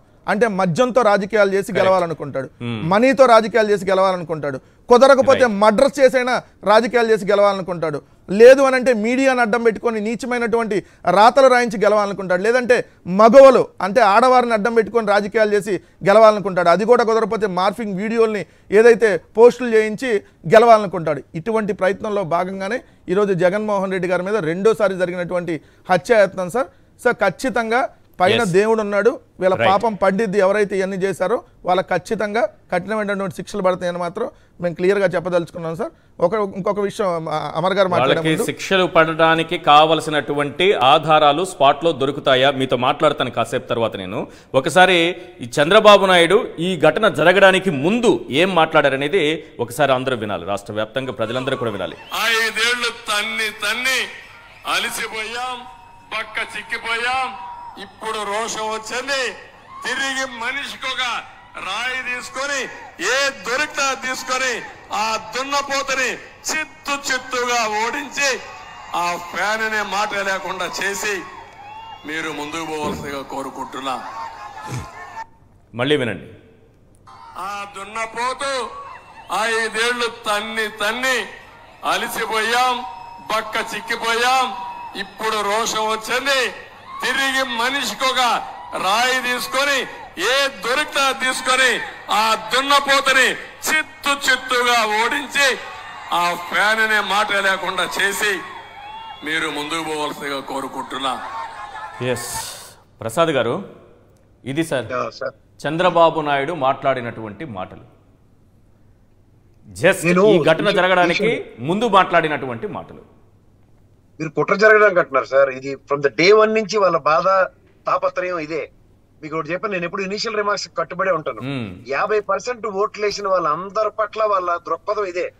మీకు అర్థమవుతుందా? జగన్మోహన్ రెడ్డి గారు అనే వ్యక్తికి 50% ప్రజానీకం మన్ననలు పొందిన తర్వాత కులం మతం రాజకీయాలు చూడకుండా పార్టీలకు అతీతంగా ఆ 23 నియోజకవర్గాల్లో కూడా బ్రహ్మాండమైన నవరత్నాల పథకాలు గడప గడపకి అందించిన ఈ ఉదంతంలో వాళ్ళ దగ్గర నుంచి కూడా టర్న్అవుట్ ఉండి వాళ్ళు 175 ఏం చేసిన జగన్మోహన్ రెడ్డి గారి పట్ల విశ్వసనీయత ప్రదర్శిస్తున్న ప్రజల్ని వీళ్ళ పక్క మలుచుకోవడానికి ఇంకొక మార్గం లేక వాళ్ళ దగ్గర ఉన్న మంది మార్బలని రాళ్ళు రప్పలతో ప్రేరేపిస్తున్నారు అన్నది ప్రజలు అర్థం చేసుకోవాల్సిన విషయం.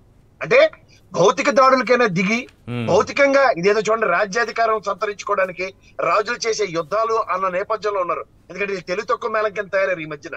వీళ్ళకి ప్రజాస్వామ్యంలో ప్రజల హృదయాలు గెలుచుకుంటేనే కానీ మనం రాజ్యాధికార స్థాపన జరగదు అన్న దగ్గర ప్రజలు ఎవరితో ఉన్నారన్న దగ్గర వాళ్ళకి కొట్టొచ్చినట్టు కనబడుతుంది. ఎందుకంటే విజయవాడ చరిత్రలో ఈ రోజు దాకా అలాంటి ర్యాలీ ఎవరు చూసి ఉండరు. ఆదరాబాదరగా 100 మీటర్స్ రేస్ పరిగెట్టినట్టు మన లోకేష్ రాత్రి గుంటూరు, ప్రకాశం, నెల్లూరు ఇవన్నీ ఎలా పరిగెట్టుకుని వచ్చాడు చూసాం కదా. అలాంటి ర్యాలీలకి భిన్నంగా ప్రజలతో గంటల తరబడి తర్వాత ఎప్పుడైతే భారతమ్మ గారు స్వతంత్రంగా స్వచ్ఛందంగా ఆవిడ తరలొచ్చే ఆయన భర్తను కూడా మీరందరూ గమనించట్లేదు సార్. ఇవాళ కూడా ఆయన శిబిరంలో ఉన్నాడు. కోతవేడి దూరంలో తాడేపల్లి ఇంటికి వెళ్ళొచ్చు కదా. వీళ్ళు చెప్పినట్టు ఆ పని చేయట్లే ఆయన. ఎప్పుడైతే ప్రజానాయకుడు ప్రజల కోసం ప్రజలతో నిరంతరం ఉంటున్నాడో ఇది ప్రజాస్వామ్యంలో ఈ రోజు దాకా ఆ మొనాటమీని బ్రేక్ చేశాడు ఆయన. ఈ రోజు దాకా ప్రజల్లో లేరు. ప్రజల్లో మమైకం ఉన్న లీడరు వెసెస్ ప్రజలతో సత్సంబంధాలు లేని లీడర్లతో యుద్ధం జరుగుతుంది. ప్రజలతో సత్సంబంధాలు ఉన్న అధినాయకుడు ఎలా ఉంటాడంటే జగన్మోహన్ రెడ్డి గారిలా ఉంటాడు. ప్రజలతో సత్సంబంధాలు లేని వాళ్ళు ఎలా ఉంటారు అంటే ప్రేరేపించి ఆ ప్రేరణతో గురైన దాంట్లో ఇప్పుడు రేపు ఏదైనా ఇందాక వెంకటరెడ్డి చెప్పినట్టు ఇది ఏమైనా రెక్కేమో రేపొద్దున ఇంకా శ్రీకాకుళం దాకా ఆయన వెళ్ళవలసిన యాత్రలో ఎక్కడైనా జరగరాంది ఏదైనా జరిగితే ఎవరిదండి బాధ్యత? ఆ వెల్లంపల్లి గారు ఇంకా మాట్లాడలేకపోతారు కానీ సార్ ఇప్పుడు అదే సార్ భయం. ఇప్పుడు రాయో పెల్లెట్టో ఏదో తగిలింది, అది నిజంగానే బుల్లెట్ లాంటిది వాడుంటే పరిస్థితి ఏంటి? ఇంత దారుణమైన స్థితికి దిగజారిపోతున్నారా వీళ్ళు అని. సార్ అది జరిగిన వెంటనే వీళ్ళ ప్రవర్తన వీళ్ళ నియమావళి ఒకసారి గమనించారా మీరు? మానవత్వం ఎక్కడైనా కనబడుతుందా మీకు? అట్లీస్ట్ సంఘీభావం ప్రకటించాలి కదా. ఆ నరేంద్ర మోడీ గారు ప్రదర్శించిన దాంట్లో కూడా విజ్ఞత కూడా లేకుండా వీళ్ళు ఎంతసేపు జగన్మోహన్ రెడ్డి గారిని ఆనాటి కోడికత్తి ఉదంతం దగ్గర నుంచి ఈ రోజు దాకా ఇదే ప్రాతిపదిక మీద మాట్లాడుతుంటే, ఆ రోజు కోడికత్తికి జరిగిన చిన్న గాయానికే 151 అంటే ఇలా ప్రాణాపాయ స్థితికి తీసుకొచ్చిన direct attack in the public domain. అది ఎక్కడో ఎన్ఐఏ పరిధిలో ఉన్న దాంట్లో జరిగిన దానికి 100కి 100 మంది 100 కథలు చెప్పుకొని బతుకుతున్నారు ఇవాళ దాకా. ఇవాళ పబ్లిక్ డొమైన్ లో ప్రజల సాక్షిగా జరిగిన ఈ దాడికి ప్రజా స్పందన ఎలా ఉంటుందో వాళ్ళు తట్టుకోలేరు.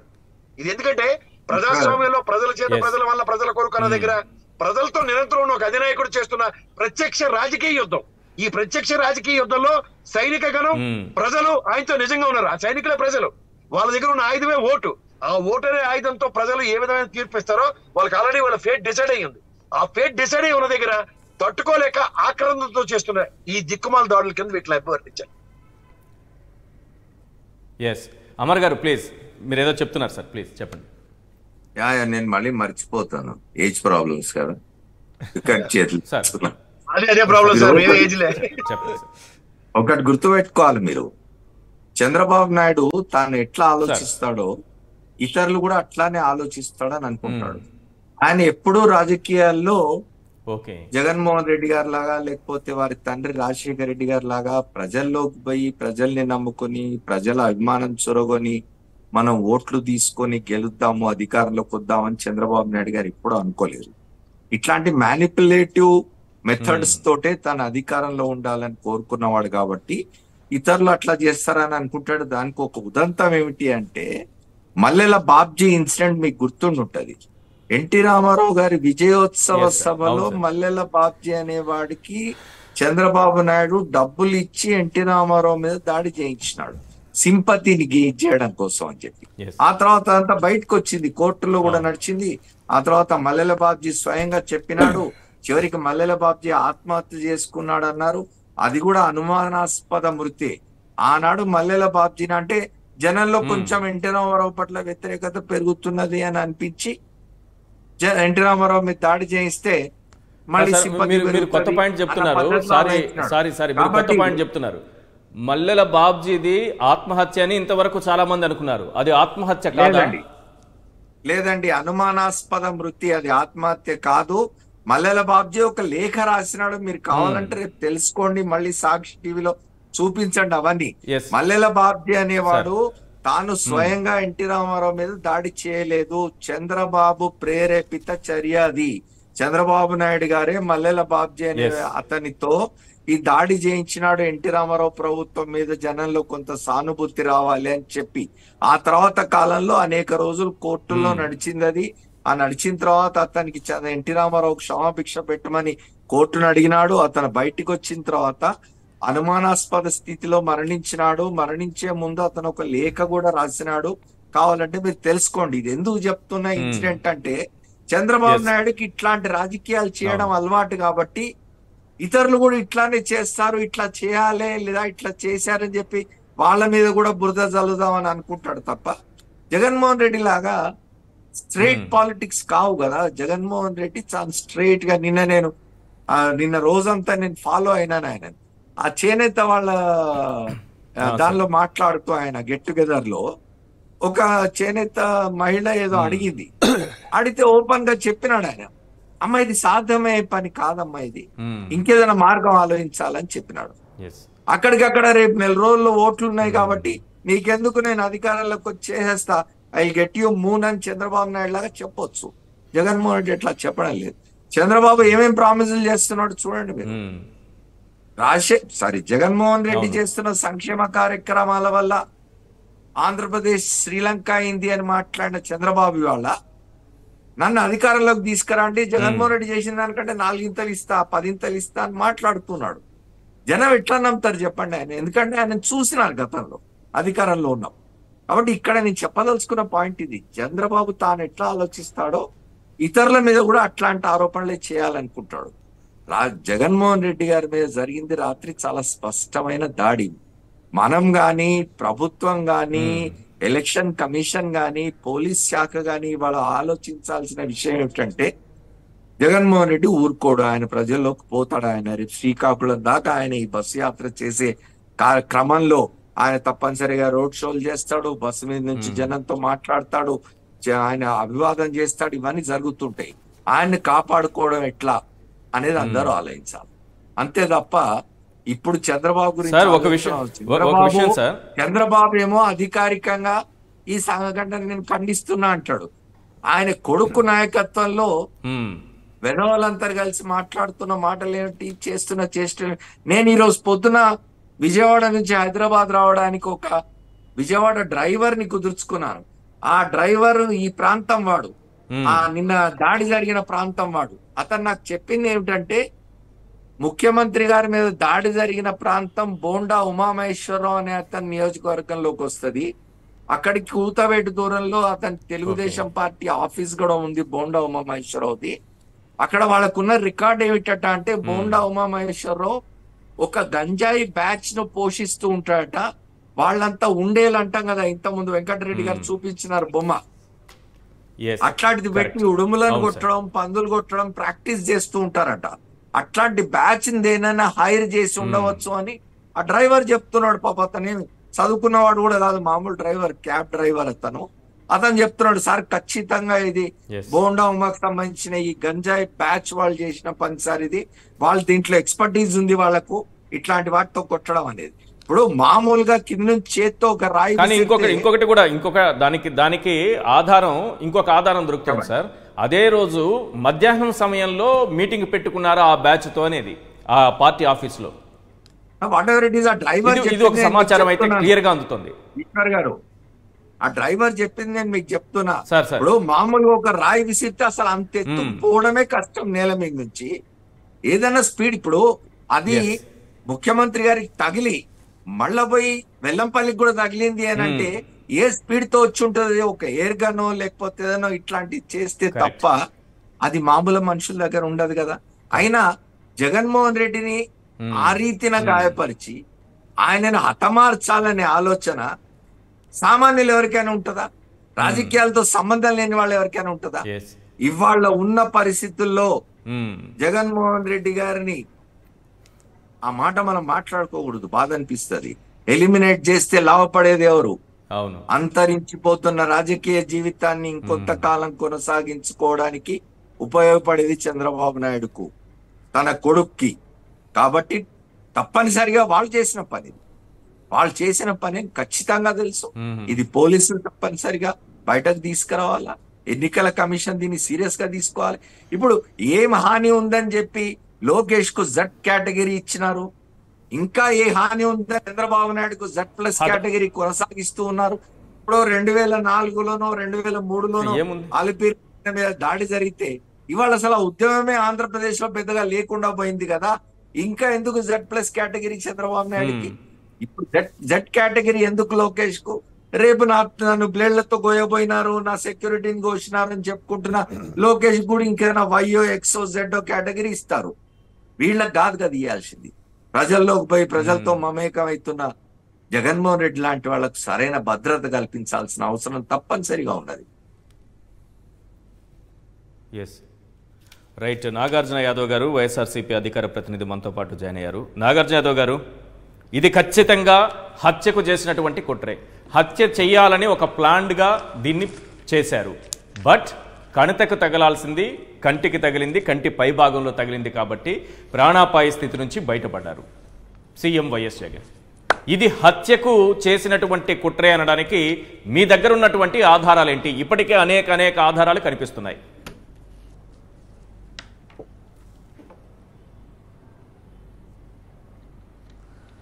ఒకటండి, ముందుగా ప్యానెల్లో ఉన్నటువంటి పెద్దలకి, మా సహోదరుడు వెంకటరెడ్డి గారికి, అందుకు విధంగా పెద్దలు అమర్ గారికి, సాక్షి టీవీ ప్రేక్షకులందరికీ ముందుగా నా నమస్కారాలు తెలియజేస్తున్నానండి. ఎన్నో వాదనలు, ముఖ్యమంత్రి గారి మీద హత్యాయత్నం జరుగుతుంది, వైఎస్ఆర్ కాంగ్రెస్ పార్టీ అధ్యక్షుడు జగన్మోహన్ రెడ్డి గారి పైన రాళ్ళు రువ్వారు, ఇవన్నీ చెబుతున్నారు. వీటన్నిటినీ మేము యాక్సెప్టెన్స్ చేస్తూనే ప్రధానంగా వైఎస్ఆర్ కాంగ్రెస్ పార్టీ దీన్ని ఏ విధంగా గుర్తిస్తుందంటే, ఆంధ్రప్రదేశ్ రాష్ట్ర ప్రజలు ఏ విధంగా గుర్తిస్తున్నారంటే, సమకాలీన భారతదేశ రాజకీయాల్ని ప్రస్ఫుటంగా క్లీన్ అబ్జర్వేషన్ ఉన్న వాళ్ళు ఏ విధంగా గుర్తిస్తున్నారంటే, గత దశాబ్దాలుగా వెనుకబడినటువంటి వర్గాలని, బలహీన వర్గాల్ని, వెలివేయబడినటువంటి వర్గాల్ని ముందుకు తీసుకొచ్చి వాళ్ళ సామాజిక, ఆర్థిక, రాజకీయ, సాంఘిక, సాంస్కృతిక వైభవాన్ని తిరిగి పునరుద్ధరించడానికి వారందరి ప్రతినిధిగా, పేదల ప్రతినిధిగా ముందుకు నిలబడినటువంటి ఒక విజన్ ఉన్నటువంటి నాయకుడి పైన పెత్తందారీ వర్గాలు, కులహంకార వర్గాలు, లేదా గత కొన్ని కాలంగా మాదే రాజ్యం, మేమే వీటన్నిటికీ అధిపతులము, మీరందరూ సామంతులు, ద్వితీయ శ్రేణులుగా బతుకుతున్నటువంటి వ్యక్తులు, మేము మీరు చూపిస్తున్నటువంటి ఈ ప్రగతిని మేము జీర్ణించుకోలేము అని అనుకునేటువంటి వర్గం చేసినటువంటి దాడిగా ఆంధ్రప్రదేశ్ రాష్ట్ర ప్రజలు కానీ వైఎస్ఆర్ కాంగ్రెస్ పార్టీ కానీ చూస్తుంది.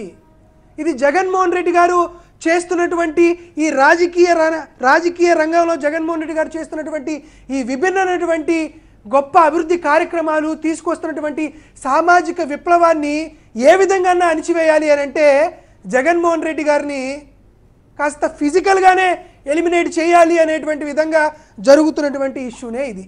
ఎందుకు మీకు అంత గట్టిగా చెబుతున్నానంటే, జగన్మోహన్ రెడ్డి గారు ప్రజల నుండి దూరంగా జరగడం అనేది అసంభవమైనటువంటి పని. ఎందుకంటే నేను పల్నాడు జిల్లాలో జరుగుతున్నటువంటి పూర్తి బస్సు యాత్రలో జగన్మోహన్ రెడ్డి గారితో పాటే బస్సులో ఉండడం జరిగింది. జగన్మోహన్ రెడ్డి గారు అక్కడ అవ్వాతాతలను చూసినా గబక్కన కిందకి దిగుతున్నారు, అదేవిధంగా అక్కడ ముస్లిమ్స్ని చూసినారు, మహిళలను చూసినా దిగుతున్నాడు. ఆయన కొన్నటువంటి మాస్ ఫాలోయింగ్లో ఆయన్ని అక్కడ ఉన్నటువంటి సెక్యూరిటీ గార్డ్స్ని కానీ, వస్తున్నటువంటి ఆ జనసందోహాన్ని అదుపు చేసేటువంటి పరిస్థితులు లేరు. జనాన్ని చూసి ఆయన ముందుకు వచ్చేస్తున్నాడు. సో ఈయన్ని ఏ విధంగా చేయాలి, ఏ విధంగా ఈయన్ని కాస్త కంట్రోల్ చేయాలి, జనాలకి ఈయనకి మధ్య ఎందుకు భేదాలు సృష్టించాలనే ఉద్దేశంతో జరుగుతున్నటువంటి కార్యక్రమం. ఎందుకంటే జగన్మోహన్ రెడ్డి గారిని ఇక్కడ చాలామంది చెప్తున్నారు రాయి విసిరేరు అని. జగన్మోహన్ రెడ్డి గారి మీద రాయి విసిరాలంటే రోడ్డు మీద నుంచి విసిరాలి, దానికి ఛాన్స్ అవకాశం లేదు. ఎందుకంటే అది బలంగా తగలదు. లేదు ఫస్ట్ ఫ్లోర్ నుంచో సెకండ్ ఫ్లోర్ నుంచో విసిరాలి అని అంటే, ఆయన బస్సుకి అన్ని వైపులా సీసీ కెమెరాస్ ఉన్నాయి, దాంట్లో రికార్డ్ అవుతారు. అదేవిధంగా పైనుంచి విసిరాలి అంటే చుట్టుపక్కల కమాండోస్ ఉన్నారు కాబట్టి అది కూడా ఇబ్బందే. కాబట్టి ఇది రాయి విసిరింది కాదు, క్యాట్ బాల్తో కొట్టింది కూడా కాదు. ఇది దూరంగా, అంటే జగన్మోహన్ రెడ్డి గారికి కనీసం ఒక 100 మీటర్ల దూరంలో నుంచి అయినా సరే ఒక ఎయిర్ గన్తో జగన్మోహన్ రెడ్డి గారిని దాడి చేశారు. ఇది బహుశా ఎయిర్ గన్తో మామూలుగా ఏదన్నా గోలీ సోడా లాంటి లోపల ఉన్నటువంటి వాటితోనో దేంతోనో ఒక ఎయిర్ గన్తో దాడి చేసిందే స్పష్టంగా కనపడుతుంది. ఎందుకంటే దగ్గరగా ఉండి దాడి చేసింది అయితే ముమ్మాటికి కాదు.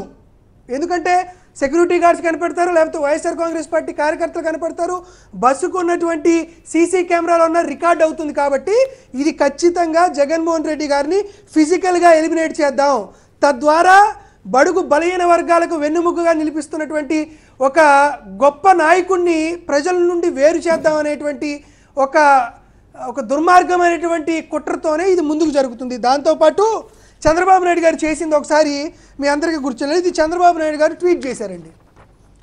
చంద్రబాబు నాయుడు గారు ఏమని ట్వీట్ చేశారు చూడండి. I strongly condemn the attack on YS Jaganmohan Reddy. తరువాత ఎంత కుట్రపూరితమైనటువంటి మనస్తత్వం, కడుపులో కత్తులుండి నోట్లో నుంచి తీపి మాటలు ఎట్లా ఇస్తారంటే, ముఖ్యమంత్రి జగన్మోహన్ రెడ్డి గారి ఆరోగ్యం బాగుండాలని ఎలా ఉందని వాకఫ్ చేయలే, ఇక్కడ అధికారుల మీద యాక్షన్ తీసుకోమని అని చెప్పారు. ఇది చంద్రబాబు నాయుడు గారు. తరువాత వీడి పుత్రరత్నం, చంద్రబాబు గారి పుత్రరత్నం ఏమని వ్యాఖ్యలు చేశాడో ఒకసారి చూడండి. వీడి తండ్రి, వీడి కుమారుడు, వాడు వీడు అన్నందుకు మీరు తప్పుగా అనుకునేరు, అది మా గుండెల్లో మా నాయకుడు మీద చేసినటువంటి దాడికి వచ్చింది. రాయి భాష రాయి మనకు అవసరం ఎక్కడి లేదు. నుంచి వచ్చావు? వాళ్ళు రాయి తప్పు రాయి చేసి ఎక్కడి ఉంటే నుంచి దాన్ని వచ్చావు? బయట పెట్టడమే మన పని. ఇంకెక్కడి నుంచి వస్తే తాడే ప్యాలెస్ నుంచే వచ్చా కాదు. ఇది లోకేష్ నారా చేసింది. తండ్రి మాటలేంది లోకేష్ ఏంది?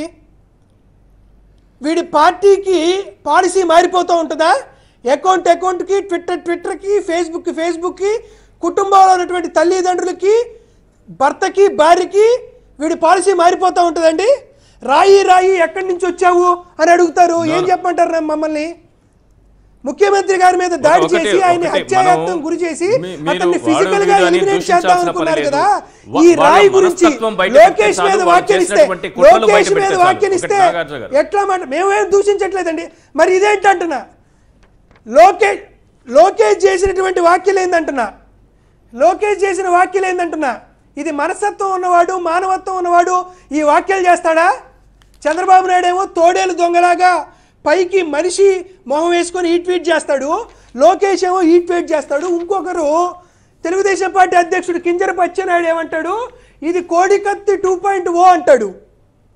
వీడి జన్మకి ఏ రోజన్నా సరే జగన్మోహన్ రెడ్డి గారికి వచ్చినటువంటి జనాల్లో కోటి జన్మలు ఎత్తిన అచ్చెన్నాయుడికి కానీ వీడి అధ్యక్షుడు చంద్రబాబు నాయుడు గారు కానీ ఏ రోజైనా ఇటువంటి జనాలు ఎప్పుడైనా వచ్చారా? దాంతో పాటు ఇది పథకంలో ముందస్తు పథకంలో భాగం అంటాడు. మీరు చెబుతున్నవన్నీ వాస్తవాలే కావచ్చు. కాదు, కింజరపు అచ్చెన్నాయుడు గారు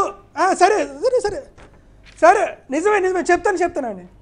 కాదు, కింజరపు అచ్చెన్నాయుడు గారిని మేము అడుగుతున్నామండి.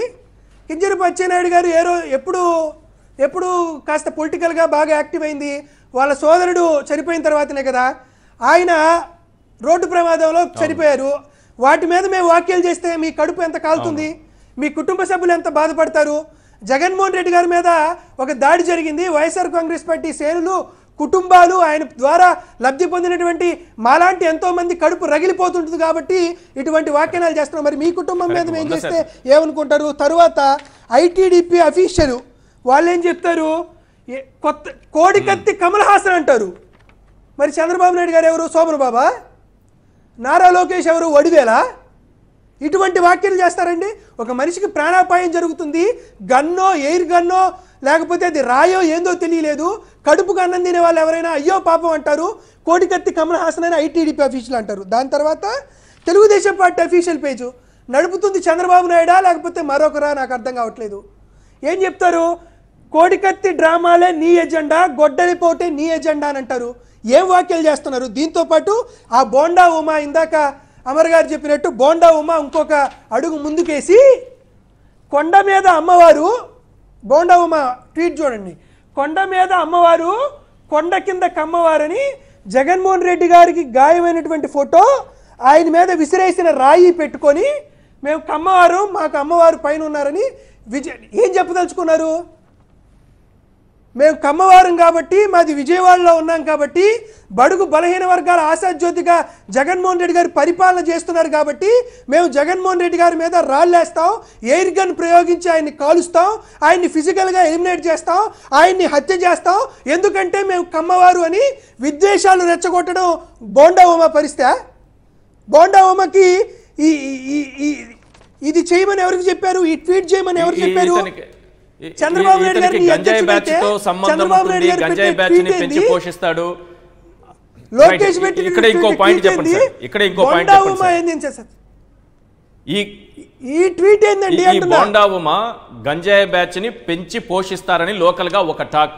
అమర్ గారు అయితే వారు ప్రయాణించినటువంటి కారు డ్రైవర్ ఇదే మాట చెప్పారని చెప్పారు. అలాగే లోకల్ గా కూడా ఇదే మాట వినిపిస్తుంది. ఈ ఘటన జరగడానికి, రాత్రి ఘటన జరిగితే మధ్యాహ్నం సమయంలో ఆయన కొంతమంది అసాంఘిక శక్తులతో తన గంజాయి బ్యాచ్ తో ఒక సమావేశం పెట్టారని లోకల్ గా వినిపిస్తున్నటువంటి టాక్. అసలు విజయవాడలో ఏం జరిగింది ఆ రోజు టీడీపీ ఆఫీస్లో?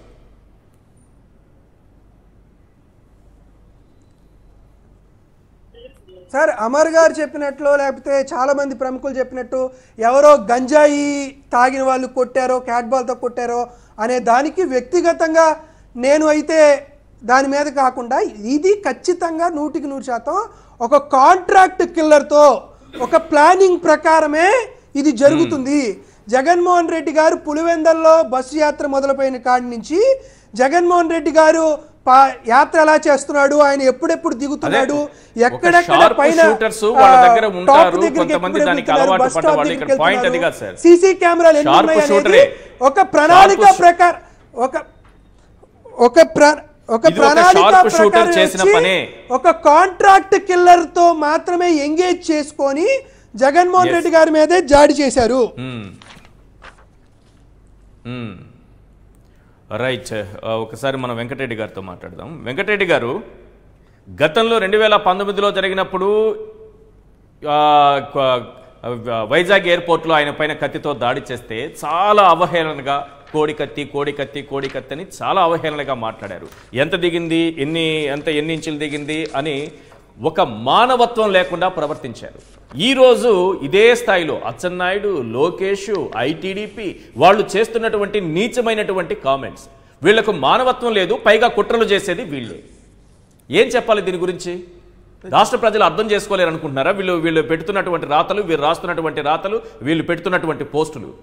సరే, ఇప్పుడున్నటువంటి వాళ్ళకైతే తెలియకపోవచ్చు కానీ చంద్రబాబు నాయుడు గారి గురించి ఇప్పుడు దేవులపల్లి అమర్ గారు కావచ్చు, లేదంటే అక్కడ ఉన్నటువంటి రాంబాబు గారు కావచ్చు, లేదంటే మీరు కావచ్చు, చాలా సీనియర్స్. ఎందుకంటే చంద్రబాబు నాయుడు అనేటటువంటి వ్యక్తి రాజకీయాలు ఎలా బిగినాయినాయి, పిల్లనిచ్చినటువంటి మామ దగ్గరకు వెళ్ళి అదే మామ మీద చెప్పులు వేయించిన అతనికి ఇవాళ ఇంకోళ్ళని చంపించడం అనేది చిన్న విషయమే కదా ఆయన దృష్టిలో అయితే, చంద్రబాబు నాయుడు గారి విషయంలో.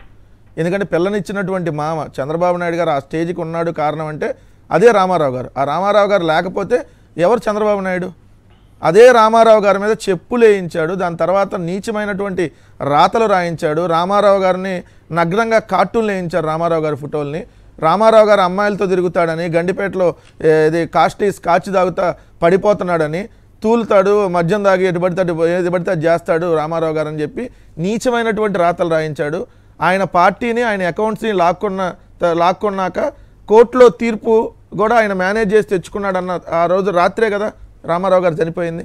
ఆ మానసిక బాధతో కుంగి ఆయన రూమ్లోకి వెళ్ళి చనిపోయింది. కాబట్టి కోర్టు తీర్పు వచ్చిన రోజు ఆయన దగ్గరకు లాయర్లు వచ్చారు, 3 లాయర్లు వచ్చి అనగానే ఇక్కడ కూడా మేనేజ్ చేశాడు ఈ దుర్మార్గుడు అని చెప్పి రామారావు గారిని రూమ్లోకి వెళ్ళి తలుపేసుకున్న ఆయన బయటకు రాలేదు. అదే బాధతో చనిపోయాడు రామారావు గారు. అంటే మనుషుల్ని ఎలా చంపుతాడు చంద్రబాబు నాయుడు అంటానికి అదొక ఉదాహరణ. దాని తర్వాత అనేక సందర్భాల్లో తెలుగుదేశం పార్టీలో ఉన్నటువంటి నాయకులను కూడా ఆయన మానసిక బాధతో, ఎందుకు సార్ కోడెల శివప్రసాద్ గారు ఎలా చనిపోయారు చెప్పండి? కోడెల శివప్రసాద్ గారు కనీసం అపాయింట్మెంట్ ఇవ్వకపోతే బాధతోనే కదా. అలానే మాచర్లలో వైశ్య కమ్యూనిటీకి సంబంధించినటువంటి ఒక మహిళా మున్సిపల్ చైర్మన్ని ఏ విధంగా వీళ్ళు హింసించారు చంద్రబాబు నాయుడు గారు, ఏ విధంగా వాళ్ళ పార్టీ కోసం వాళ్ళందరినీ డబ్బులు ఖర్చు పెట్టి కనీసం వాళ్ళకి అపాయింట్మెంట్ ఇవ్వకుండా, ఆ ఇస్తానన్న పదవులు కూడా ఇవ్వకుండా చేసినటువంటి సందర్భంలోనే కదా జరిగింది.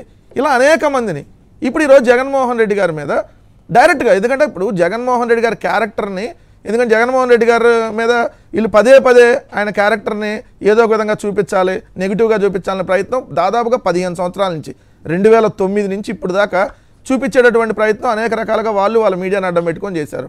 వాళ్ళు బహిరంగంగా మాట్లాడలేదండి. పవన్ కళ్యాణ్ కానీ, చంద్రబాబు నాయుడు కానీ, లోకేష్ కానీ మిమ్మల్ని అదప్పాలానికి తొక్కేస్తా, మిమ్మల్ని ప్రతి ఒక్కళ్ళు రాళ్ళు తీసుకొని జగన్మోహన్ రెడ్డి గారిని కొట్టాలంట, ఇంకా ఏది ఉంటే అది తీసుకొని కొట్టాలంట. ఇదే అండి ఈరోజు ప్రతిపక్ష నాయకుడు 44 ఏళ్ల రాజకీయ జీవితం జగన్మోహన్ రెడ్డి గారిని ప్రత్యక్షంగా ఎదుర్కోలేక రాళ్ళు తీసుకొని, ప్రతి ఒక్కళ్ళు రాళ్ళు తీసుకొని మీ దగ్గర ఆ రాళ్ళు దొరకపోతే ఏది ఉంటే అది తీసుకొని కొట్టండి జగన్మోహన్ రెడ్డి గారిని అంటున్నాడని అంటే, మరి దీని వెనకాల చంద్రబాబు నాయుడు గారు లేదని అంటే అట్లా ఖచ్చితంగా ఇప్పుడు చంద్రబాబు నాయుడు గారి మీద ఎఫ్ఐఆర్లో ఆయన పేరు పెట్టి ఖచ్చితంగా ఆయన ఎంక్వైరీ చేయాల్సినటువంటి అవసరం ఉంది. ఆయన చేస్తున్నటువంటి వ్యాఖ్యానాల ఫలితమే ఆయన మనుషులు. రెండు అంశాలు ఉన్నాయి. మీరు డిమాండ్ చేస్తున్నది ఏంటి వెంకటరెడ్డి గారు? మీరు డిమాండ్ చేస్తున్నది ఏంటి? ఒకటి, ఉద్దేశపూర్వకంగా రెచ్చగొట్టి రాళ్ళు వేయించడమా, లేకపోతే షూట్ చేయించడమా ఒకటి, లేకపోతే హత్యకు కుట్ర చేయడం ఒకటి, రెండు ఉంటాయి. ఇందులో ఏది చంద్రబాబు పాల్పడ్డారనుకున్నారు సార్? ఇది డెఫినెట్లీ ఎవరో, ఇందాక నేను స్టార్టింగ్లోనే అన్నాం, ఎవరో ఆకతాయి ఇచ్చినటువంటి రాయి కాదు. ఇది షార్ప్ షూటర్గా దాన్ని పక్క, ఎందుకంటే అది మీరో నేను ఇంకొకరు ఎవరు పడితే వాళ్ళు రాయేస్తే అట్లా వెళ్ళి డైరెక్ట్గా తగలదు సార్, అది ఏడో కింద ఇంకో చోట పడిద్ది. సో ఇది పక్కా ప్లాన్డ్గా, ఇందాక మా నాగార్జున గారు అన్నట్టు ఎయిర్ గన్ను, లేదంటే మీరు అన్నట్టుగా ఇంకోటి ఏదైతే ఇందా మనం చూపించినటువంటి పరికరాలు, అది ఏదనేది పోలీసులు తెలుసారుగా, దాంతో పక్కా ప్లాన్డ్గా జగన్మోహన్ రెడ్డి గారి కణితికి తగలాలి, తగిలితే జగన్మోహన్ రెడ్డి గారికి ఏదో అవ్వాలి అనేటటువంటి ఆలోచనతో చేసినటువంటి ప్రయత్నం. అందుకని చంద్రబాబు నాయుడు గారు పార్టీ వాళ్ళు దీన్ని తప్పించుకునేటటువంటి ప్రయత్నంలో భాగంగా డిఫరెంట్ ట్వీట్లు పెడుతున్నారు. ఏది దీని ఇదేమీ లేదు సింపుల్ అని తీసివేసే ప్రయత్నంలో భాగంగా సేమ్ మీరు అన్నట్టుగా అంతకుముందు ఏదైతే కోడి పందాలకు ఉపయోగించేటటువంటి బలమైనటువంటి ఆ కత్తితో ఏదైతే ఆ కత్తి తగిలితే ఇమీడియట్గా చనిపోతాయి కోళ్ళు, అక్కడ మనుషులు కూడా చనిపోతారు. అదే కోడి కత్తితో అనేక మంది మనుషులు చనిపోయినటువంటి దాఖలాలు కూడా ఉన్నాయి. సో అటువంటి బలమైనటువంటి ఆయుధం ఎయిర్పోర్ట్లోకి వచ్చింది ఆ రోజు. అదే కోడి కత్తి సీన్ వాళ్ళు చంద్రబాబు నాయుడు కలిసి చంద్రబాబు నాయుడు గారికి మద్దతు తెలుపుతున్నారంటే అంటే ఇక్కడ ఏమర్థం అవుతుంది, క్లియర్గా ఇట్లాంటి వ్యక్తులందరినీ ప్రోత్సహించి చంద్రబాబు నాయుడు గారు తన రాజకీయ లబ్ధి కోసం వాడుకుంటున్నారు. వాడుకొని రాజకీయంగా తన ప్రత్యర్థుల్ని మట్టు పెట్టాలన్నటువంటి ఆలోచన క్లియర్గా ఇక్కడ కనపడతా ఉంది. అందుకని ఎన్నికల కమిషన్ కూడా మేము అడుగుతున్నాం, దీన్ని ఖచ్చితంగా దీన్ని నిందానిదాలు పోలీసుల నుంచి మీకు వచ్చిన తర్వాత చంద్రబాబు నాయుడు గారిని అసలు ఎన్నికల్లో కూడా అనాడుగా ప్రకటించాలి సార్. ఎందుకంటే ఓ ప్రతిపక్ష నాయకుడు ముఖ్యమంత్రి గారిని రాళ్ళు తీసుకొని కొట్టండి అంటాడా? రాళ్ళు తీసుకొని ఏదుంటే అది తీసుకొని కొట్టండి, దున్నపోతు ఇదా అండి? మనుషులు మాట్లాడే లాంగ్వేజ్ చంద్రబాబు నాయుడు మాట్లాడుతున్నారా? వాళ్ళ పార్టీ నాయకులు లోకేష్ అరే ఒరేలు అసలు మిమ్మల్ని వస్తే మేము ఎర్రబుక్కులో రాసుకున్నాం, మీ అంతు తేలుస్తాం, మిమ్మల్ని ఇక్కడి నుంచి తరిమేస్తాం, ఇట్లాంటి స్టేట్మెంట్లు ఇస్తున్నప్పుడు ఇవన్నీ ఒక ఎత్తు వెంకటరెడ్డి గారు, లోకేష్ కి సంబంధించి రెడ్ బుక్ ను పక్కన పెట్టేసండి. పరదాలు దాటి బయటకు రా, జగన్ రెడ్డి తాడేపల్లి ప్యాలెస్ లో కూర్చున్నావు, పరదాలు దాటి బయటకు రా, ఏం జరుగుతుందో చూడు అని పదే పదే రెచ్చగొట్టారు. అంటే బయటకు రప్పించాలి సార్, జగన్ అనుకున్నటువంటి ప్లాన్ అమలు చేయాలి సార్. కోవిడ్ టైంలో కాకుండా మిగిలిన అన్ని సందర్భాల్లో జగన్మోహన్ రెడ్డి గారు ఏ అభివృద్ధి సంక్షేమ కార్యక్రమం ఓపెన్ చేసినా అది ప్రజల మధ్య భారీ బహిరంగ సభ. అంటే మీకు అన్నట్టుగా మినిమం 50,000 60,000 మంది ప్రజల సమక్షంలోనే ఆయన ఏ సంక్షేమ పథకం కానీ ఏ అభివృద్ధి కార్యక్రమం కానీ ఓపెన్ చేస్తున్నారు. ఆయన ప్రజల్లోకి రానిప్పుడు ప్రతి వారంలో 2 రోజులు ప్రజల్లోనే ఆ కార్యక్రమాల్లో ఆయన పార్టిసిపేట్ చేస్తున్నారు. కోవిడ్ సమయంలో అంటే ఎవరు రావడానికి లేదు, ఎవరిని కూడా కలవడానికి లేదు కాబట్టి కోవిడ్ తర్వాత కంటిన్యూ 3 years కలుస్తానన్నారు. కానీ జగన్మోహన్ రెడ్డి గారు ఇప్పుడు ఎవరైనా సీఎం కానీ పిఎం కానీ వస్తుంటే మీరు అన్నట్టుగా రోడ్డుకి అవతల పక్క బారికేడ్లు కానీ లేదంటే అవతల పక్క మీరు అన్నట్టుగా ఏంటంటే వైట్ క్లాత్ లాంటివి కడతారు సార్. ఎందుకంటే అవతల ఏదో ఇల్లు లాంటివి ఏదో ఉంటే కనపడకుండా చిన్న ఏదన్నా వైట్ క్లాత్ లాంటివి కడతా ఉంటారు దారిలో. దాన్ని చూసి వీళ్ళు పరదాలు కాదండి. ఇప్పుడు సెక్యూరిటీ అంశంలో వాళ్ళు మాట్లాడేది జగన్మోహన్ రెడ్డి గారికి అసలు ఈ బస్సు అవసరమా, జగన్మోహన్ రెడ్డి గారికి హెలికాప్టర్లు అవసరమా, జగన్మోహన్ రెడ్డి గారికి ఈ బస్సులో ఎందుకు తిరుగుతున్నారు, జగన్మోహన్ రెడ్డి గారిని మీరు దాడులు చేయడానికి, జగన్మోహన్ రెడ్డి గారి మీద దాడులు చేయడానికి మీకు ఈజీయెస్ట్ సోర్స్ కావాలనేది ఇండైరెక్ట్గానే వాళ్ళు చెప్తున్నారు. అంటే అంత సెక్యూరిటీ ఎందుకు జగన్మోహన్ రెడ్డి గారికి? చంద్రబాబు నాయుడు గారికి ఎక్కువ ఉందండి. జగన్మోహన్ రెడ్డి గారికి అంటే సెక్యూరిటీ చంద్రబాబు నాయుడు గారికి ఎక్కువ ఉంది. మేము అన్నామా? లోకేష్ గారికి ఇచ్చారు జెడ్ ప్లస్ కేటగిరీ. అదేంటి ఒక్కరోజు కూడా నర్సాపురం పార్లమెంట్లో జరిగిన రఘురామకృష్ణరాజుకి ఇచ్చారు సెక్యూరిటీ. వీళ్ళందరికీ సెక్యూరిటీ ఇస్తుంటే మేము ఏ రోజు కూడా అలా సెక్యూరిటీ వద్దని చెప్పాల. అది మా మనస్తత్వం. కానీ వాళ్ళు జగన్మోహన్ రెడ్డి గారికి ఎంతమంది సెక్యూరిటీ ఎందుకు, ఎంతమంది పోలీసులు ఎందుకు పెడుతున్నారు? ముఖ్యమంత్రి గారు వస్తుంటే పోలీసులు అంటే ముఖ్యమంత్రి గారి భద్రతకు సంబంధించి అనేక రకాలుగా వీళ్ళు, ఎందుకంటే ఆయన అసలు ఇంతమంది పోలీసులతో రాకూడదు, ఆయన ఇంతమంది సెక్యూరిటీతో ఉండకూడదు, ఆయన బస్ ఎక్కి రాకూడదు, ఆయన సామాన్య మానవుడిలాగా వెళ్ళిపోవాలి, ఆయనకు సెక్యూరిటీ ఎందుకంటే పక్కా ప్లాన్డ్. ఇది చంద్రబాబు నాయుడు వాళ్ళ మనుషులు చేయించినటువంటి కుట్ర క్లియర్గా ఇక్కడ అర్థమవుతుంది. జగన్మోహన్ రెడ్డి గారిని హత్య చేయించడానికి రెండోసారి ప్రయత్నించారు. ఒకసారి అపోజిషన్ లీడర్గా ఉన్నప్పుడు, ఈరోజు ముఖ్యమంత్రిగా ఉన్నప్పుడు ఎటువంటి దాడులకైనా తెగబడతాడు చంద్రబాబు నాయుడు. అతని మనస్తత్వం వాళ్ళని ఇందాక అమర్ గారు అన్నట్టుగా ఎలిమినేట్ చేయాలనేటటువంటి ఉద్దేశంతో జరిగింది. కానీ జగన్మోహన్ రెడ్డి గారు ఎప్పుడు ఒకటే మాట చెప్తారు, నాకు పైన భగవంతుడు ఆశీస్సులు ఉన్నాయి, కింద ఈ పేద ప్రజలందరూ ఆశీస్సులు ఉన్నాయి, నాకేం కాదని చెప్తా ఉంటారు. అందుకనే మీ బిడ్డ మీకోసం ఒంటరిగానే వస్తాడు, నాకు ఏ రాజకీయ పార్టీలతో అవసరం లేదు, మీ ఆశీస్సులు ఉన్నాయి ఏదైతే చెప్తున్నారు. సో ఖచ్చితంగా ఆశీస్సులు ఎప్పుడు ఉంటాయి జగన్మోహన్ రెడ్డి గారి మీద. రైట్ రాంబాబు గారు సీనియర్ అనలిస్ట్ మనతో పాటు జాయిన్ అయ్యారు. రాంబాబు గారు, ముఖ్యమంత్రి గారి పైన జరిగినటువంటి హత్యాయత్నంపై ఏం చెప్తారు? తప్పనిసరిగా ఒక కుట్రతో చేసినటువంటి పని, అంతేగాని ఒక రాయి ఆయన మీద వేయటంతో ఆయన్ని భయపెట్టి వెనక్కి పంపించడం అని కానీ లేదా ప్రజల్లో తిరగకుండా చేద్దామని కానీ ఈ ఆలోచనతో చేసింది కాదు. ఇది తప్పనిసరిగా ఎయిర్ గన్ ద్వారా ఆ పిల్లెట్ అనేటటువంటి దాన్ని ఆయన్ని చంపాలనేటటువంటి ఉద్దేశంతో మాత్రమే చేసినటువంటి పని, అందులో సెకండ్ థాట్ లేదు. అయితే ఎవరు చేశారు ఏమిటి అనేటటువంటి దాన్ని ఒక రకమైనటువంటి ఆలోచన. సెకండ్ వన్, ఈ ల్యాప్సెస్ అనేటటువంటిది సెక్యూరిటీలో ఉన్నాయి కాబట్టి అవతల వాళ్ళకి బలం చేకూరింది అనేటటువంటి దాని మీద కూడా తప్పనిసరిగా దృష్టి పెట్టాలి. ఎందుకంటే ప్రజలు కావాల్సినటువంటి కోరుకునేటువంటి నాయకుడు జగన్మోహన్ రెడ్డి గారు. సో ఆయన మీద ఆల్రెడీ ఒకసారి హత్యాయత్నం జరిగింది, అదృష్టవశాత్తు ఆయన బయటపడ్డారు. ఇవాళ తప్పనిసరిగా ప్రజల్లోకి వెళ్లాల్సినటువంటి ఒక అనివార్యమైనటువంటి పరిస్థితి, ప్రజల్లోకి వెళ్తున్నారు, లక్షలాది మంది దగ్గర దాకా వెళ్తున్నారు. అటువంటి సమయంలో ఏదైనా జరగకూడని కనుక జరిగితే, ఆయన ప్రాణాపాయ స్థితిలో కనుక వెళ్తే రాష్ట్రంలో చాలా తీవ్రమైనటువంటి ఆందోళన జరుగుతాయన్న ఉద్దేశంతో ఇంకా కొద్దిగా ఆ ల్యాప్సెస్ కనుక కంట్రోల్ చేసుకోవాలనే లేకపోతే ఇటువంటి వ్యక్తులందరికీ కూడా బలం చేకూరేటటువంటి అంశం అది. అందుకని ఇవాళ ఒక షార్ప్ షూటర్ను ఉపయోగించి కనుక కణితి మీద కనుక పెల్లెట్ అనేది తగిలి ఉంటే ఇది మూడు కుట్లు పడేంత లోపలికి లోతుగా వెళ్ళింది అని అంటే అది తగలరాని చోట్లో కనుక తగిలి ఉంటే ఏదైనా జరిగి ఉండేది. అందుకని ఇది తప్పనిసరిగా ఈ వీటి వల్ల ప్రయోజనం ఎవరి పొందుతారు అనేటటువంటి కనుక వస్తే తప్పనిసరిగా కూటమి మాత్రమే ప్రయోజనం పొందుతుంది. ఆ కూటమిలో ఉండేటటువంటి 3 పక్షాలు దీనికి బాధ్యత వహించాల్సిందే.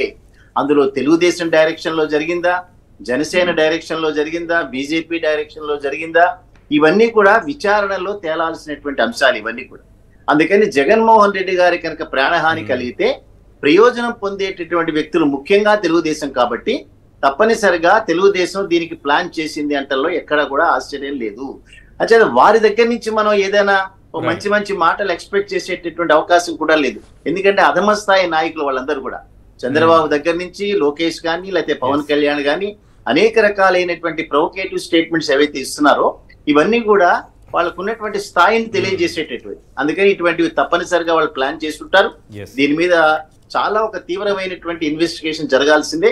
అదే బయట రాష్ట్రాల్లో ఉండేటటువంటి అనేక మంది రాజకీయ నాయకులు ఇష్యూని కండెమ్ చేయటమే కాకుండా వైలెన్స్ కి ప్రజాస్వామ్యంలో స్థానం లేదు అనేటటువంటి ఒక మర్యాద పూర్వకమైనటువంటి మాటలు వాళ్ళు మాట్లాడుతుంటే ఆంధ్రప్రదేశ్ రాష్ట్రంలో ఉండేటటువంటి అధమ స్థాయి నాయకులు వీళ్ళు మాట్లాడే భాష అలాగే ఉంటుంది. వాళ్ళ దగ్గర నుంచి మనం ఏదేది ఎక్స్పెక్ట్ చేయలేం. కానీ ఒక రాష్ట్ర ముఖ్యమంత్రి మీద, ఏదో ప్రతిపక్ష నాయకుడు కాదు ఆయన, లేదా ఒక రాజకీయ నాయకుడు కాదు, రాష్ట్ర ముఖ్యమంత్రి మీద ఇటువంటి ప్లాన్ కనుక చేసినటువంటి వ్యక్తులు కనుక చట్టం ముందు నిలబెట్టి వాళ్ళని తీవ్రంగా కనుక శిక్షించకపోతే ఆయన మీద దాడి జరిపినటువంటి శ్రీనివాసరావు ఈ పాటికి ఆయన ఏదో రకమైన శిక్ష విధించాలి. తిరుగుతున్నాడు బయట, వాళ్ళతో చేతులు కలుపుతున్నాడు. అదే రకంగా వివేకానంద రెడ్డి గారిని చంపినటువంటి వ్యక్తి చేతులు కలిపి తిరుగుతున్నారు వీళ్ళందరూ కూడా. సో ఇటువంటి కార్యక్రమాన్ని తప్పనిసరిగా సీరియస్ గా తీసుకోవాలి, చట్టం ముందు నిలబెట్టాలి, వాళ్ళని తీవ్రమైన శిక్షలు విధించాల్సిందే. అదే రకంగా ఈయనకు ఇంకొద్దిగా సెక్యూరిటీ ల్యాప్సేషన్ లేకుండా తప్పనిసరిగా దీన్ని చూడాల్సిందే. అదర్వైజ్ ఇటువంటివి చాలా సీరియస్ ఇప్పుడు ఆ పాయింట్ రాబోతుంది. ఎస్ రైట్, ఆ పాయింట్ రాబోతుంది. అమర్ గారు చెప్పాలి. అమర్ గారు, మీరు ఈ యాత్ర, బస్సు యాత్ర, మేమంతా సిద్ధం బస్సు యాత్ర మొత్తం కూడా అబ్జర్వ్ చేస్తూ వస్తున్నారు. నిన్న జరిగినప్పుడు కూడా మీరు ఆ యాత్రలో పాల్గొంటున్నారు, సీఎం గారితో పాటు ఆ యాత్రలో మీరున్నారు, ప్రత్యక్ష సాక్షి కూడా ఆ సమయానికి మీరు. కానీ ఆయన దారి పొడవునా ఎక్కడ పేదవాళ్ళు కనిపించినా, ఎక్కడ రైతు కూలీలు కనిపించినా, ఎక్కడ అనారోగ్యంతో బాధపడుతున్న వాళ్ళు వచ్చినా, ఎవరైనా సరే సాయం కోరి వచ్చినా వెంటనే బస్సు ఆపి దిగి ఆ ప్రజల దగ్గరికి వెళ్ళిపోతున్నారు. కానీ ఇటువంటి ఇన్సిడెంట్ జరిగిన తర్వాత నేను ఎందుకు చెప్తున్నానంటే ఇది ప్రజలతో ఆ రకంగా మమేకమవ్వడం కూడా వాళ్లకు కడుపు మంటగా మారింది. ఈ స్థాయిలో ఆయన రియాక్ట్ అవుతారు, అంత జనంలో అంతలా కలిసిపోతారు.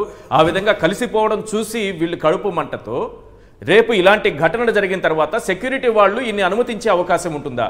ప్రజలకి ముఖ్యమంత్రికి ఒక గ్యాప్ కూడా పెరిగే ప్రమాదం ఉందా రేపు ఈ ఘటన తర్వాత? సహజమే ఈశ్వర్ గారు. ఇప్పుడు ఏమవుతుందంటే ఈ ఇన్సిడెంట్ జరగడంతో సెక్యూరిటీ వాళ్ళు డెఫినెట్ గా కొన్ని ప్రతిబంధకాలు క్రియేట్ చేస్తారు. కానీ జగన్మోహన్ రెడ్డి ఎవరు? ఆయన ఎప్పుడైనా దేని గురించి అయినా ఆలోచించినాడా? తన ప్రాణాన్ని గురించో తన వ్యక్తిగత జీవితం గురించో ఆలోచించినాడా? ఆయన ఎప్పుడైతే సీరియస్ గా రాజకీయాల్లోకి రావాలనుకున్నాడో, ఎప్పుడైతే కాంగ్రెస్ పార్టీని వదిలేసి బయటకు వచ్చి ఒక రాజకీయ పార్టీ ప్రారంభించినాడో అప్పుడు ఆయన మీద అడ్డగోలుగా కేసులు పెట్టి 16 మాసాలు జైల్లో పెడితే కూడా ఆయన ఎక్కడ చెక్కు చెదరలేదు కదా. బయటికి వచ్చినాక కూడా ఆయన చేసిన ఓదార్పు యాత్ర కావచ్చు, ఆయన చేసిన పాదయాత్ర కావచ్చు, ముఖ్యమంత్రి అయిన తర్వాత ఇప్పుడు తిరుగుతున్న ఈ క్రమం కావచ్చు, ఆయన ప్రజల నుంచి దూరంగా ఎప్పుడు లేడు. అయితే మనము ఆలోచించాల్సింది, మనం సూచించాల్సింది ప్రభుత్వ వర్గాలకు. అంటే ఇప్పుడు ఎలక్షన్ కమిషన్ కంట్రోల్లో ఉంది రాష్ట్రం, పోలీసులంతా ఎలక్షన్ కమిషన్ కంట్రోల్లో ఉంటారు. వాళ్ళకు సజెస్ట్ చేయాల్సింది, వాళ్ళని మనం రిక్వెస్ట్ చేయాల్సింది ఏమిటి అని అంటే, ఆయన మీరు ప్రజల్లోకి పోకుండా ఆపలేరు. ఇప్పుడు నిన్న బస్సు యాత్ర ఆయన బస్సులో ఉన్నాడు, నేను ఫాలో అయ్యి చూస్తున్నాను. నేను ఆయన ఎక్కడ ఎవరు కనిపిస్తే వాళ్ళని కలవడానికి పోతాడు, వాళ్ళతో మాట్లాడతాడు. ముఖ్యంగా వృద్ధులు, మహిళలు కావచ్చు, పురుషులు కావచ్చు, వృద్ధులు కనుక వస్తూ ఉంటే వాళ్ళ దగ్గర పోయి మాట్లాడడం, వాళ్ళకి ఆశ్వాసం కలిగించడం, వాళ్ళను భుజం తట్టి ఇచ్చేస్తే వాళ్ళకి ఎంత ధైర్యం వస్తుంది, ఎంత ఎనర్జీ వస్తుంది.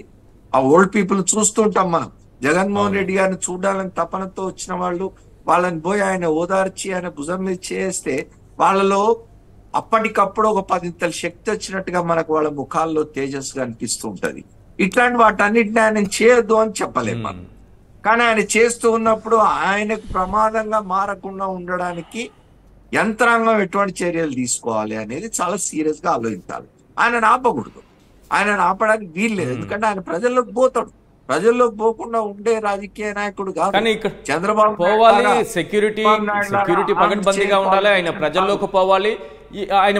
ఆయన మీద జరుగుతున్నటువంటి ఈ కుట్రల్ని ఎలా ఛేదించాలి సార్? ఇన్ని రకాలుగా ప్రతిబంధకాలు సృష్టిస్తున్నారు.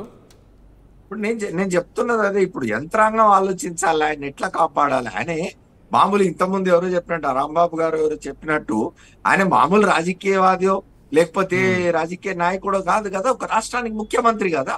రాష్ట్రానికి ముఖ్యమంత్రిగా ఉన్న వ్యక్తిని కాపాడుకోవాల్సిన బాధ్యత యంత్రాంగానికి ఉంటది. యంత్రాంగం సరైన చర్యలు తీసుకోవాలి. ఆయన మూమెంట్స్ ను అలౌ చేస్తూనే ఆయన ఎట్లా కాపాడుకోవాలనేది. ఇప్పుడు పోలీస్ డిపార్ట్మెంట్ తలుచుకుంటే చేయలేనిది ఏమిటండి? వాళ్ళు తలుచుకుంటే కాపాడలేరా? ఇప్పుడు గతంలో జరిగిన విశాఖపట్నం విమానాశ్రయంలో జరిగిన సంఘటనని ఈ రోజు కూడా హేళన చేస్తూ ఉంటారు, ఎద్దేవా చేస్తూ ఉంటారు. ఇట్లాంటి ఒక్క సంఘటన జరిగితే చంద్రబాబు కొడుకు ఎక్కడ ఉండేవాడు? అసలు లోకేష్ అనేవాడు తిరిగేవాడా, బయటకు వచ్చేవాడా? అట్లాంటివి జరిగితే కూడా నిబ్బరంగా అక్కడికక్కడ షర్ట్ మార్చుకొని, రక్తం మార్క అంటిన షర్ట్ మార్చుకొని వేరే షర్ట్ వేసుకొని ఫ్లైట్ ఎక్కి హైదరాబాద్ వచ్చినవాడు జగన్మోహన్ రెడ్డి. అతని మనోస్థైర్యం అట్లాంటిది, అతని ఆత్మస్థైర్యం అట్లాంటిది. కాబట్టి అట్లాంటి నాయకుడిని మీరు ఆపలేరు. జనాన్ని చూస్తే ఆయనకు ఒక రకమైన ఇది వచ్చేస్తుంది, జనాలకు వెళ్ళిపోతాడు, వాళ్ళతో మాట్లాడతాడు, వాళ్ళ కష్ట సుఖాలు తెలుసుకుంటాడు. అట్లా చేసినాడు కాబట్టే కదా ఇవాళ రాష్ట్రంలో గత 5 సంవత్సరాలుగా నా ఎస్సీ, నా ఎస్టీ, నా బీసీ, నా మైనారిటీ అని చెప్పి ఆ వర్గాల కోసమే తపన పడుతూ వాళ్లకు లక్షల కోట్ల రూపాయల సంక్షేమాన్ని అందించింది. అందుకే కదా, ఆ కారణంగానే కదా ఆయన జనంలోకి పోకపోతే, వాళ్ళ సమస్యలు తెలుసుకోకపోతే ఈ కార్యక్రమాలు నవరత్నాలు కావచ్చు, వాటికి మించి చేసిన కార్యక్రమాలు కావచ్చు, ఇవన్నీ ఆయన చేయగలిగేవాడు కాదు కదా. జనంలోకి పోయేలా కష్టాలు తెలుసుకోకపోతే నాయకుడు జనంలోకి పోకూడదు అనేది కరెక్ట్ కాదు. కానీ ఎట్లా నాయకుడిని కాపాడుకోవడం ఎట్లా అనేది ఇవాళ సమస్య. రైట్ నాగార్జున గారు, మీరేం చెప్తారు? రేపటి నుంచి ఏం జరగబోతుంది? ఎందుకంటే యాత్ర కొనసాగాలి, ప్రజలందరూ కూడా దారి పొడవునా ఇప్పుడు ఇచ్చాపురం వరకు వెయిట్ చేస్తున్నారు, ఎప్పుడు వస్తారని. ఇలాంటి ఘటన జరిగిన తరువాత ఆయన ఎక్కడ దారి పొడవునా ఎక్కడైనా సరే వృద్ధులు కనిపిస్తే ఆగిపోతున్నారు. అమర్ గారు చెప్పారు, వారు చూశారు కూడా, మనము చూస్తూనే ఉన్నాము, లైవ్ చూస్తూనే ఉన్నాము, మనం అబ్జర్వ్ చేస్తూనే ఉన్నాం. వృద్ధులు కనిపిస్తే ఆగిపోతారు, అనారోగ్య పీడితులు ఎవరైనా వస్తే ఆగిపోతారు, ఆర్తులు ఎవరైనా వస్తే ఆగిపోతున్నారు, రైతులు కూలీలు ఎవరైనా వస్తే, మహిళలు ఎవరైనా వస్తే ఆగిపోతున్నారు. దగ్గరికి వెళ్ళి వాళ్ళని పరామర్శిస్తున్నారు, వారితో మాట్లాడుతున్నారు, వారికి ఒక భరోసా కల్పిస్తున్నారు, వారికి ఒక ధైర్యాన్ని ఇస్తున్నారు. అనారోగ్యంతో బాధపడే వాళ్ళకైతే అప్పటికప్పుడే సొల్యూషన్ చూపిస్తూ ఎంత కష్టం, ఎన్ని కోట్లు ఖర్చైనా, ఎన్ని లక్షలు ఖర్చైనా వారి ఆరోగ్యం బాగుపడేలా ఆయన చర్యలు తీసుకుంటూ అప్పటికప్పుడే సమస్యలు పరిష్కరిస్తున్నారు. ఇది జరిగిన తరువాత ఎలా ఉండబోతుంది సార్? రేపటి నుంచి పరిస్థితి ఏంటి అసలు? ఇప్పుడు సెక్యూరిటీ టైట్ చేస్తారు, వీళ్ళ కడుపు మంట అదేనా అని అనిపిస్తోంది ఇప్పుడు.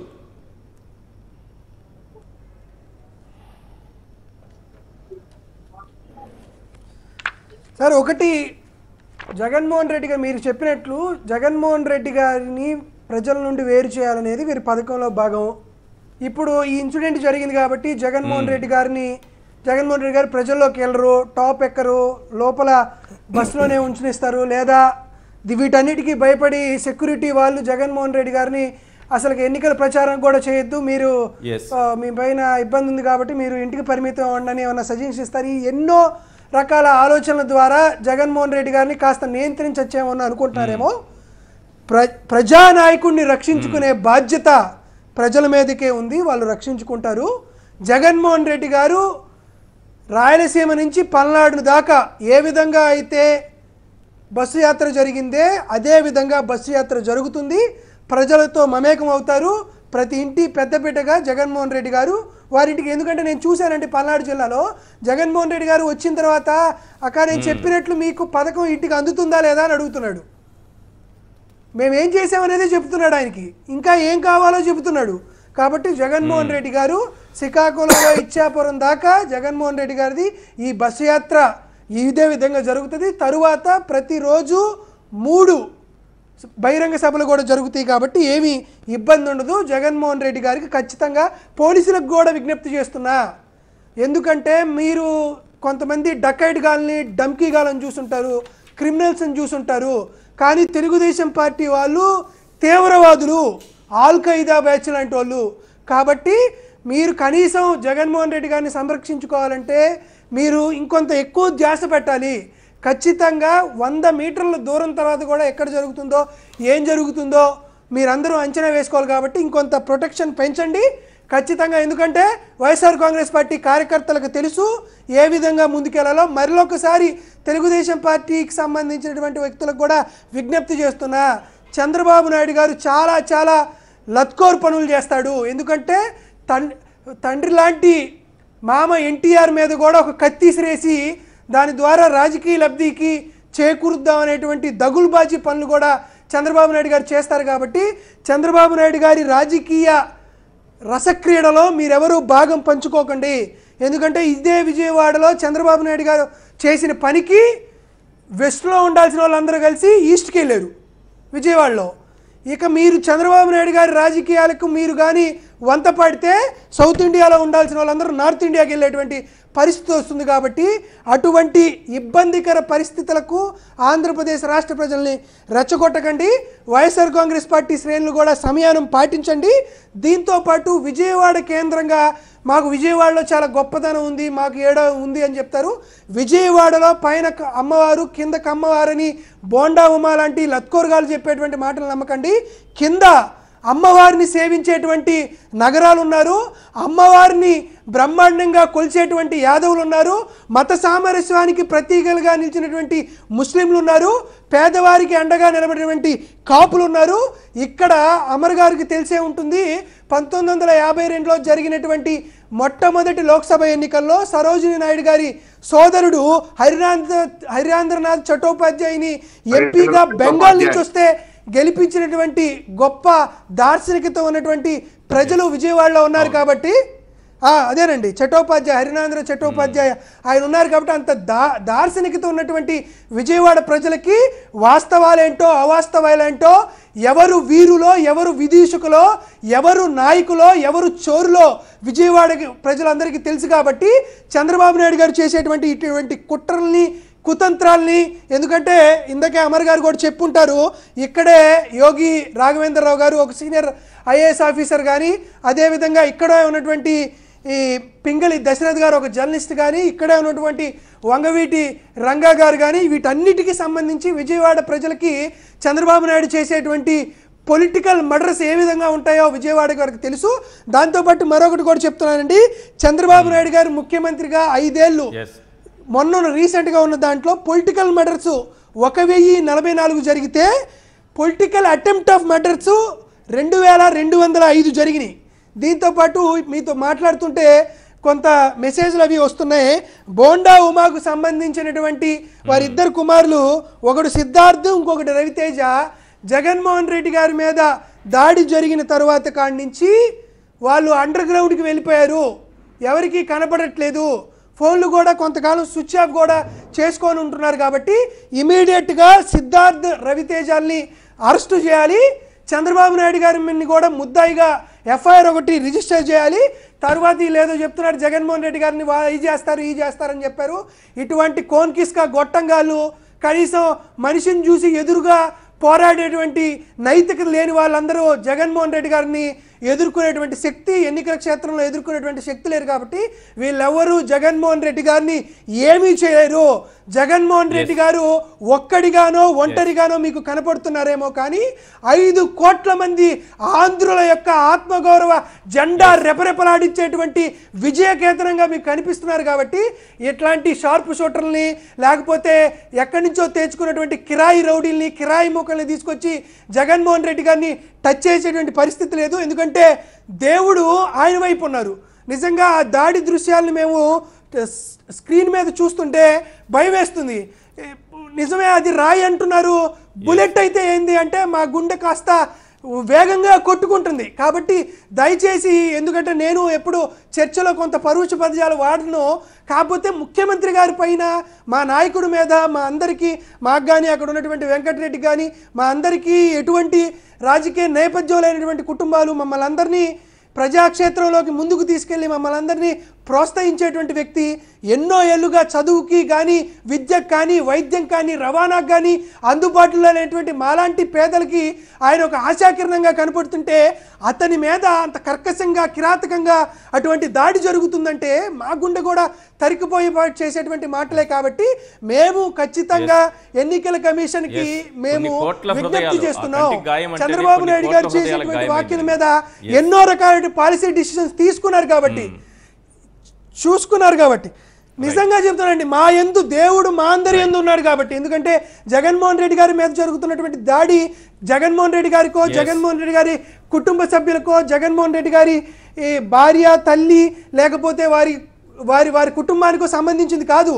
ఆయన వైపు దేవుడు ఉన్నాడు కాబట్టి ఆయన మాలాంటి ఎవరో ఒక అభాగ్యురాల్లో, ఒక అభాగ్యుడినో చూసి వారికి ఆ ముకిలిత హస్తాలతో వారిని విష్ చేద్దామని పక్కకి తిరిగారు కాబట్టి అటువంటి ప్రమాదం తప్పింది. కానీ జగన్మోహన్ రెడ్డి గారు నేరుగా ఎదుటికే వ్యక్తుల్ని చూస్తూ ఉంటే నిజంగా చాలా డ్యామేజ్ జరిగేదండి. వాటిని ఆలోచిస్తుంటేనే మాకు గగుర్పాటు పుట్టిస్తుంది. కాబట్టి మేము అడుగుతుందల్లా ఎలక్షన్ కమిషన్ ఆఫ్ ఇండియా దీని మీద సత్వరమైనటువంటి విచారణ జరిగి తీరాల్సిందే. జగన్మోహన్ రెడ్డి గారిని ఖచ్చితంగా వచ్చేవారి స్క్రీనింగ్ చేయండి. జగన్మోహన్ రెడ్డి గారు ప్రజల వైపుకు వెళ్తారు కాబట్టి జగన్మోహన్ రెడ్డి గారిని మీరు ఫిజికల్గా ఎలిమినేట్ చేద్దాం అన్నటువంటి చంద్రబాబు నాయుడు గారి మీద ఒక ఎంక్వైరీ చేయండి. ఎంక్వైరీ జరిగి తీరాల్సిందే. చంద్రబాబు నాయుడు గారు చేస్తున్నటువంటి ఇటువంటి వ్యవహారాల్ని రాష్ట్ర ప్రజలందరూ గమనించుకోవాల్సిందే. జగన్మోహన్ రెడ్డి గారి పైన ఇటువంటి దాడులు మున్ముందు కూడా జరిగేటువంటి పరిస్థితులు ఉన్నాయి కాబట్టి కలిసి కట్టుగా, కలిసి జట్టుగా, పార్టీకి పట్టుగా, పదునైన మెట్టుగా వైఎస్ఆర్ కాంగ్రెస్ పార్టీ శ్రేణులు, ప్రజలు అందరూ విరివిగా ఇక్కడ ఎవరైతే ఉన్నారో ఆ యాత్రలో పాల్గొనండి. జగన్మోహన్ రెడ్డి గారిని ఒక కంట కనిపెడుతూ ఉనండి. జగన్మోహన్ రెడ్డి గారు చేస్తున్నటువంటి ప్రసంగాలని 10 మందికి చెబుతూ ఉనండి. మీరందరూ జగన్మోహన్ రెడ్డి గారిని ప్రొటెక్ట్ చేసుకోవాలి కాబట్టి మన కోసం ఆయన నిలబడతారు. ఆయన కోసం ఆయన్ని ప్రొటెక్ట్ చేసుకునేటువంటి బాధ్యత ప్రజలందరి మీదుగా ఉంది. కాబట్టి చంద్రబాబు నాయుడు గారు తస్మాత్ జాగ్రత్త. ఇటువంటి వింత కూతలు, ఇటువంటి పిచ్చి రాతలు, లేకపోతే ఇటువంటి కొత్త కొత్త విషయాలని మీరు తీసుకొచ్చి జగన్మోహన్ రెడ్డి గారి మీద ప్రయోగిస్తుందంటే అక్కడ ఉంది అర్జునుడు, ఉన్నటువంటి కృష్ణులందరూ సరిగ్గా సమాధానం చెబుతారు. కాబట్టి I'm requesting YSR Congress party శ్రేణుల్ని, ప్రజల్ని, మీరందరూ యాత్రలో పాల్గొని ఇటువంటి కిరాతకుల్ని, ఇటువంటి క్రిమినల్స్ ని వస్తున్నారు కాబట్టి వారిని కూడా ఒక కంట గమనించవలసిందిగా మనస్ఫూర్తిగా కోరుకుంటూ మరొకసారి పోలీసులకు కూడా చెప్తున్నాం, మీరు ఈ మామూలు క్రిమినల్స్ గా చూడొద్దు. వీళ్ళు నక్సలైట్ల కంటే డేంజరు తెలుగుదేశం పార్టీ వాళ్ళు. వీరు ఆల్ ఖైదా బ్యాచ్ కి మించినటువంటి తెలుగుదేశం పార్టీ వాళ్ళు ఒక కులహంకార పూరితమైనటువంటి ఒక సమాజాన్ని వాళ్ళు సృష్టిస్తున్నారు. కాబట్టి ఒక స్లీపర్ సెల్స్ ని వాళ్ళు సృష్టిస్తున్నారు. కాబట్టి మీరు పోలీసులు కూడా మరొక 10 రెట్లు ఎక్కువగా ప్రయత్నం చేయండి. కేవలం 33 రోజులే పోలీసులు మీరు జగన్మోహన్ రెడ్డి గారిని కాపాడండి. మరొక 30 ఏళ్ళు జగన్మోహన్ రెడ్డి గారు మనందరినీ కాపాడతారని మరొకసారి తెలియజేస్తున్నాం. వెంకటరెడ్డి గారు కన్క్లూడ్ చేయండి. అసలు ఈ కుట్రకు పాల్పడిన వాళ్ళు ఎవరో విచారణలో తేలుతుంది. ఇందులో లోకేష్ పాత్ర ఉందా, చంద్రబాబు నాయుడు పాత్ర ఉందా, ఎవరి పాత్ర ఉందనేది విచారణలో తేలుతుంది. రైట్, ఇప్పటికైతే వాళ్ళ చుట్టూ తిరుగుతున్నటువంటి ఆరోపణలు ఇవన్నీ చూస్తున్నాం. కానీ లోకేష్ చేస్తున్నటువంటి వెటకారం, ఆయన పెడుతున్నటువంటి పోస్టులు ఇవన్నీ చూసిన తర్వాత లోకేష్ అనే వ్యక్తికి ఇటువంటి సెక్యూరిటీ అవసరమా? సార్ ఒక్క మాట లోకేష్ కి జెడ్ కేటగిరీ సెక్యూరిటీ అవసరమా? ఒకటి సార్, ఇప్పుడు వైఎస్ఆర్ కాంగ్రెస్ పార్టీ అవతల వాళ్ళకి సెక్యూరిటీ ఎందుకు కల్పిస్తుంది, వాళ్ళకి వద్దు అని చెప్పి మేము ఏ రోజు కూడా ఆరోపణలు చేయలేదు, చెయ్యం కూడా. ఓ మాజీ ముఖ్యమంత్రి కొడుగ్గా సరే ఆయనకి సెక్యూరిటీ అడిగారో ఇచ్చారో దాని ప్రకారం వాళ్ళకి సంబంధించింది. బట్ జగన్మోహన్ రెడ్డి గారికి కూడా ఇంకా సెక్యూరిటీని పెంచాల్సినటువంటి అవసరం ఉంది. ఇది క్లియర్గా కనపడతా ఉంది ఈరోజు. రెండో పాయింట్, చంద్రబాబు నాయుడు అని అతను నిన్న ట్వీట్ చేశాడన్నారు కదా సార్, ఇప్పుడు మీతో లైవ్ మాట్లాడుతుంటే ఆయనకు సంబంధించినటువంటి ఎందుకు నేను ఎందుకు ఆ మాట అన్నానంటే, వెటకారం చేసే వ్యక్తి అంత సెక్యూరిటీ ఎందుకు అతనికి అని. అతనికేమో భద్రత కావాలి, ముఖ్యమంత్రి గారి మీద దాడి జరిగితే, హత్యాయత్నం జరిగితే దాన్ని వెటకారం చేయాలి. సరే వాళ్ళ విజ్ఞతకి వదిలేస్తున్నాం సార్, అట్లాంటి వాళ్ళ గురించి వాళ్ళ విజ్ఞతకి వదిలేస్తాం. మా నాయకుడు మాకు ఒకటే చెప్పాడు, మా నాయకుడు క్లియర్గా అవతల వాళ్ళకి సంబంధించి అటువంటి ఏం మాకు పట్టించుకోవాలని వాళ్ళు లేదు, మా నాయకుడికి సెక్యూరిటీ పెంచాల్సినటువంటి అవసరం ఉంది, ఇది క్లియర్గా మేము చెప్పదలుచుకుంది. రెండో అంశం వచ్చేటప్పుడు చంద్రబాబు నాయుడు ఇప్పుడు రీసెంట్గా సార్ ఒక గంట క్రితం మాట్లాడిన మాటలో జగన్ మీద పడింది చీకట్లో గులకరాయి అంట. ఆవులిస్తే పేగులు లెక్కబెట్టి నాకే రాజకీయం నేర్పుతావా సీఎం జగన్? ఈయన ఆవులిస్తే పేగులు లెక్కబెట్టు సార్, ఆవులిచ్చే పేగులు లెక్కబెట్టలో 10 మంది ప్రాణాలు తీసేటటువంటి ఈ నరరూప రాక్షసుడైన నారా చంద్రబాబు నాయుడు చీకట్లో జగన్మోహన్ రెడ్డి గారి మీద గులకరాయబడిందంట. అంటే ఇటువంటి వ్యక్తిని ఏమనాలి సార్? అంటే నిన్నేమో ఆవులిస్తే పేగులు లెక్క పెడతాడు, దూడలిస్తే పేగులే తీసేస్తాడు సార్. ఆవులు దూడలే తెలుసు. నీ డ్రామాలు ఎవరికి తెలియవు అంటే చూడండి, ఈరోజు చంద్రబాబు నాయుడు గారు నిన్న పెట్టిన ట్వీట్కి ఈ రోజు వర్షన్ మళ్ళీ మారిపోయింది. నిన్న ఎందుకు ట్వీట్ పెట్టాడు? ప్రధానమంత్రి మోడీ గారు పెట్టిన కొద్దిసేపటికి తప్పక పెట్టాడు, ఎందుకంటే వ్యతిరేకత వచ్చిందని. ఇప్పుడు మళ్ళీ అసలు స్వరూపం మళ్ళీ ఇక్కడే బయటపడింది. అంటే జగన్మోహన్ రెడ్డి గారి మీద ఏదైతే హత్య చేయించడానికి పథకం ప్రకారం చంద్రబాబు నాయుడు గారు ప్రయత్నించారనేది ఈ రోజు ఇప్పుడు చంద్రబాబు నాయుడు స్టేట్మెంట్ తో క్లియర్ గా అర్థమైపోతుంది కదా. ఇవన్నీ చాలా క్లియర్ గా అర్థమవుతుంది. ఇది ముఖ్యమంత్రి గారిని అంతమొందించడానికి చేసినటువంటి హత్యలో కుట్రలో భాగమే. దీని వెనుక ఎవరెవరున్నారనేది విచారణలో తేలుతుంది. దీని వెనుక చంద్రబాబు నాయుడు పాత్ర క్లియర్ గా ఉందా, లోకేష్ నాయుడు పాత్ర క్లియర్ గా ఉందా, చంద్రబాబు నాయుడుకి ఉన్నటువంటి హత్యా రాజకీయ చరిత్ర దీన్ని ఆధారంతో సహా చూపిస్తోందా? త్వరలోనే విచారణలో తేలుతుంది, నిజాలన్నీ బయటకు వస్తాయి.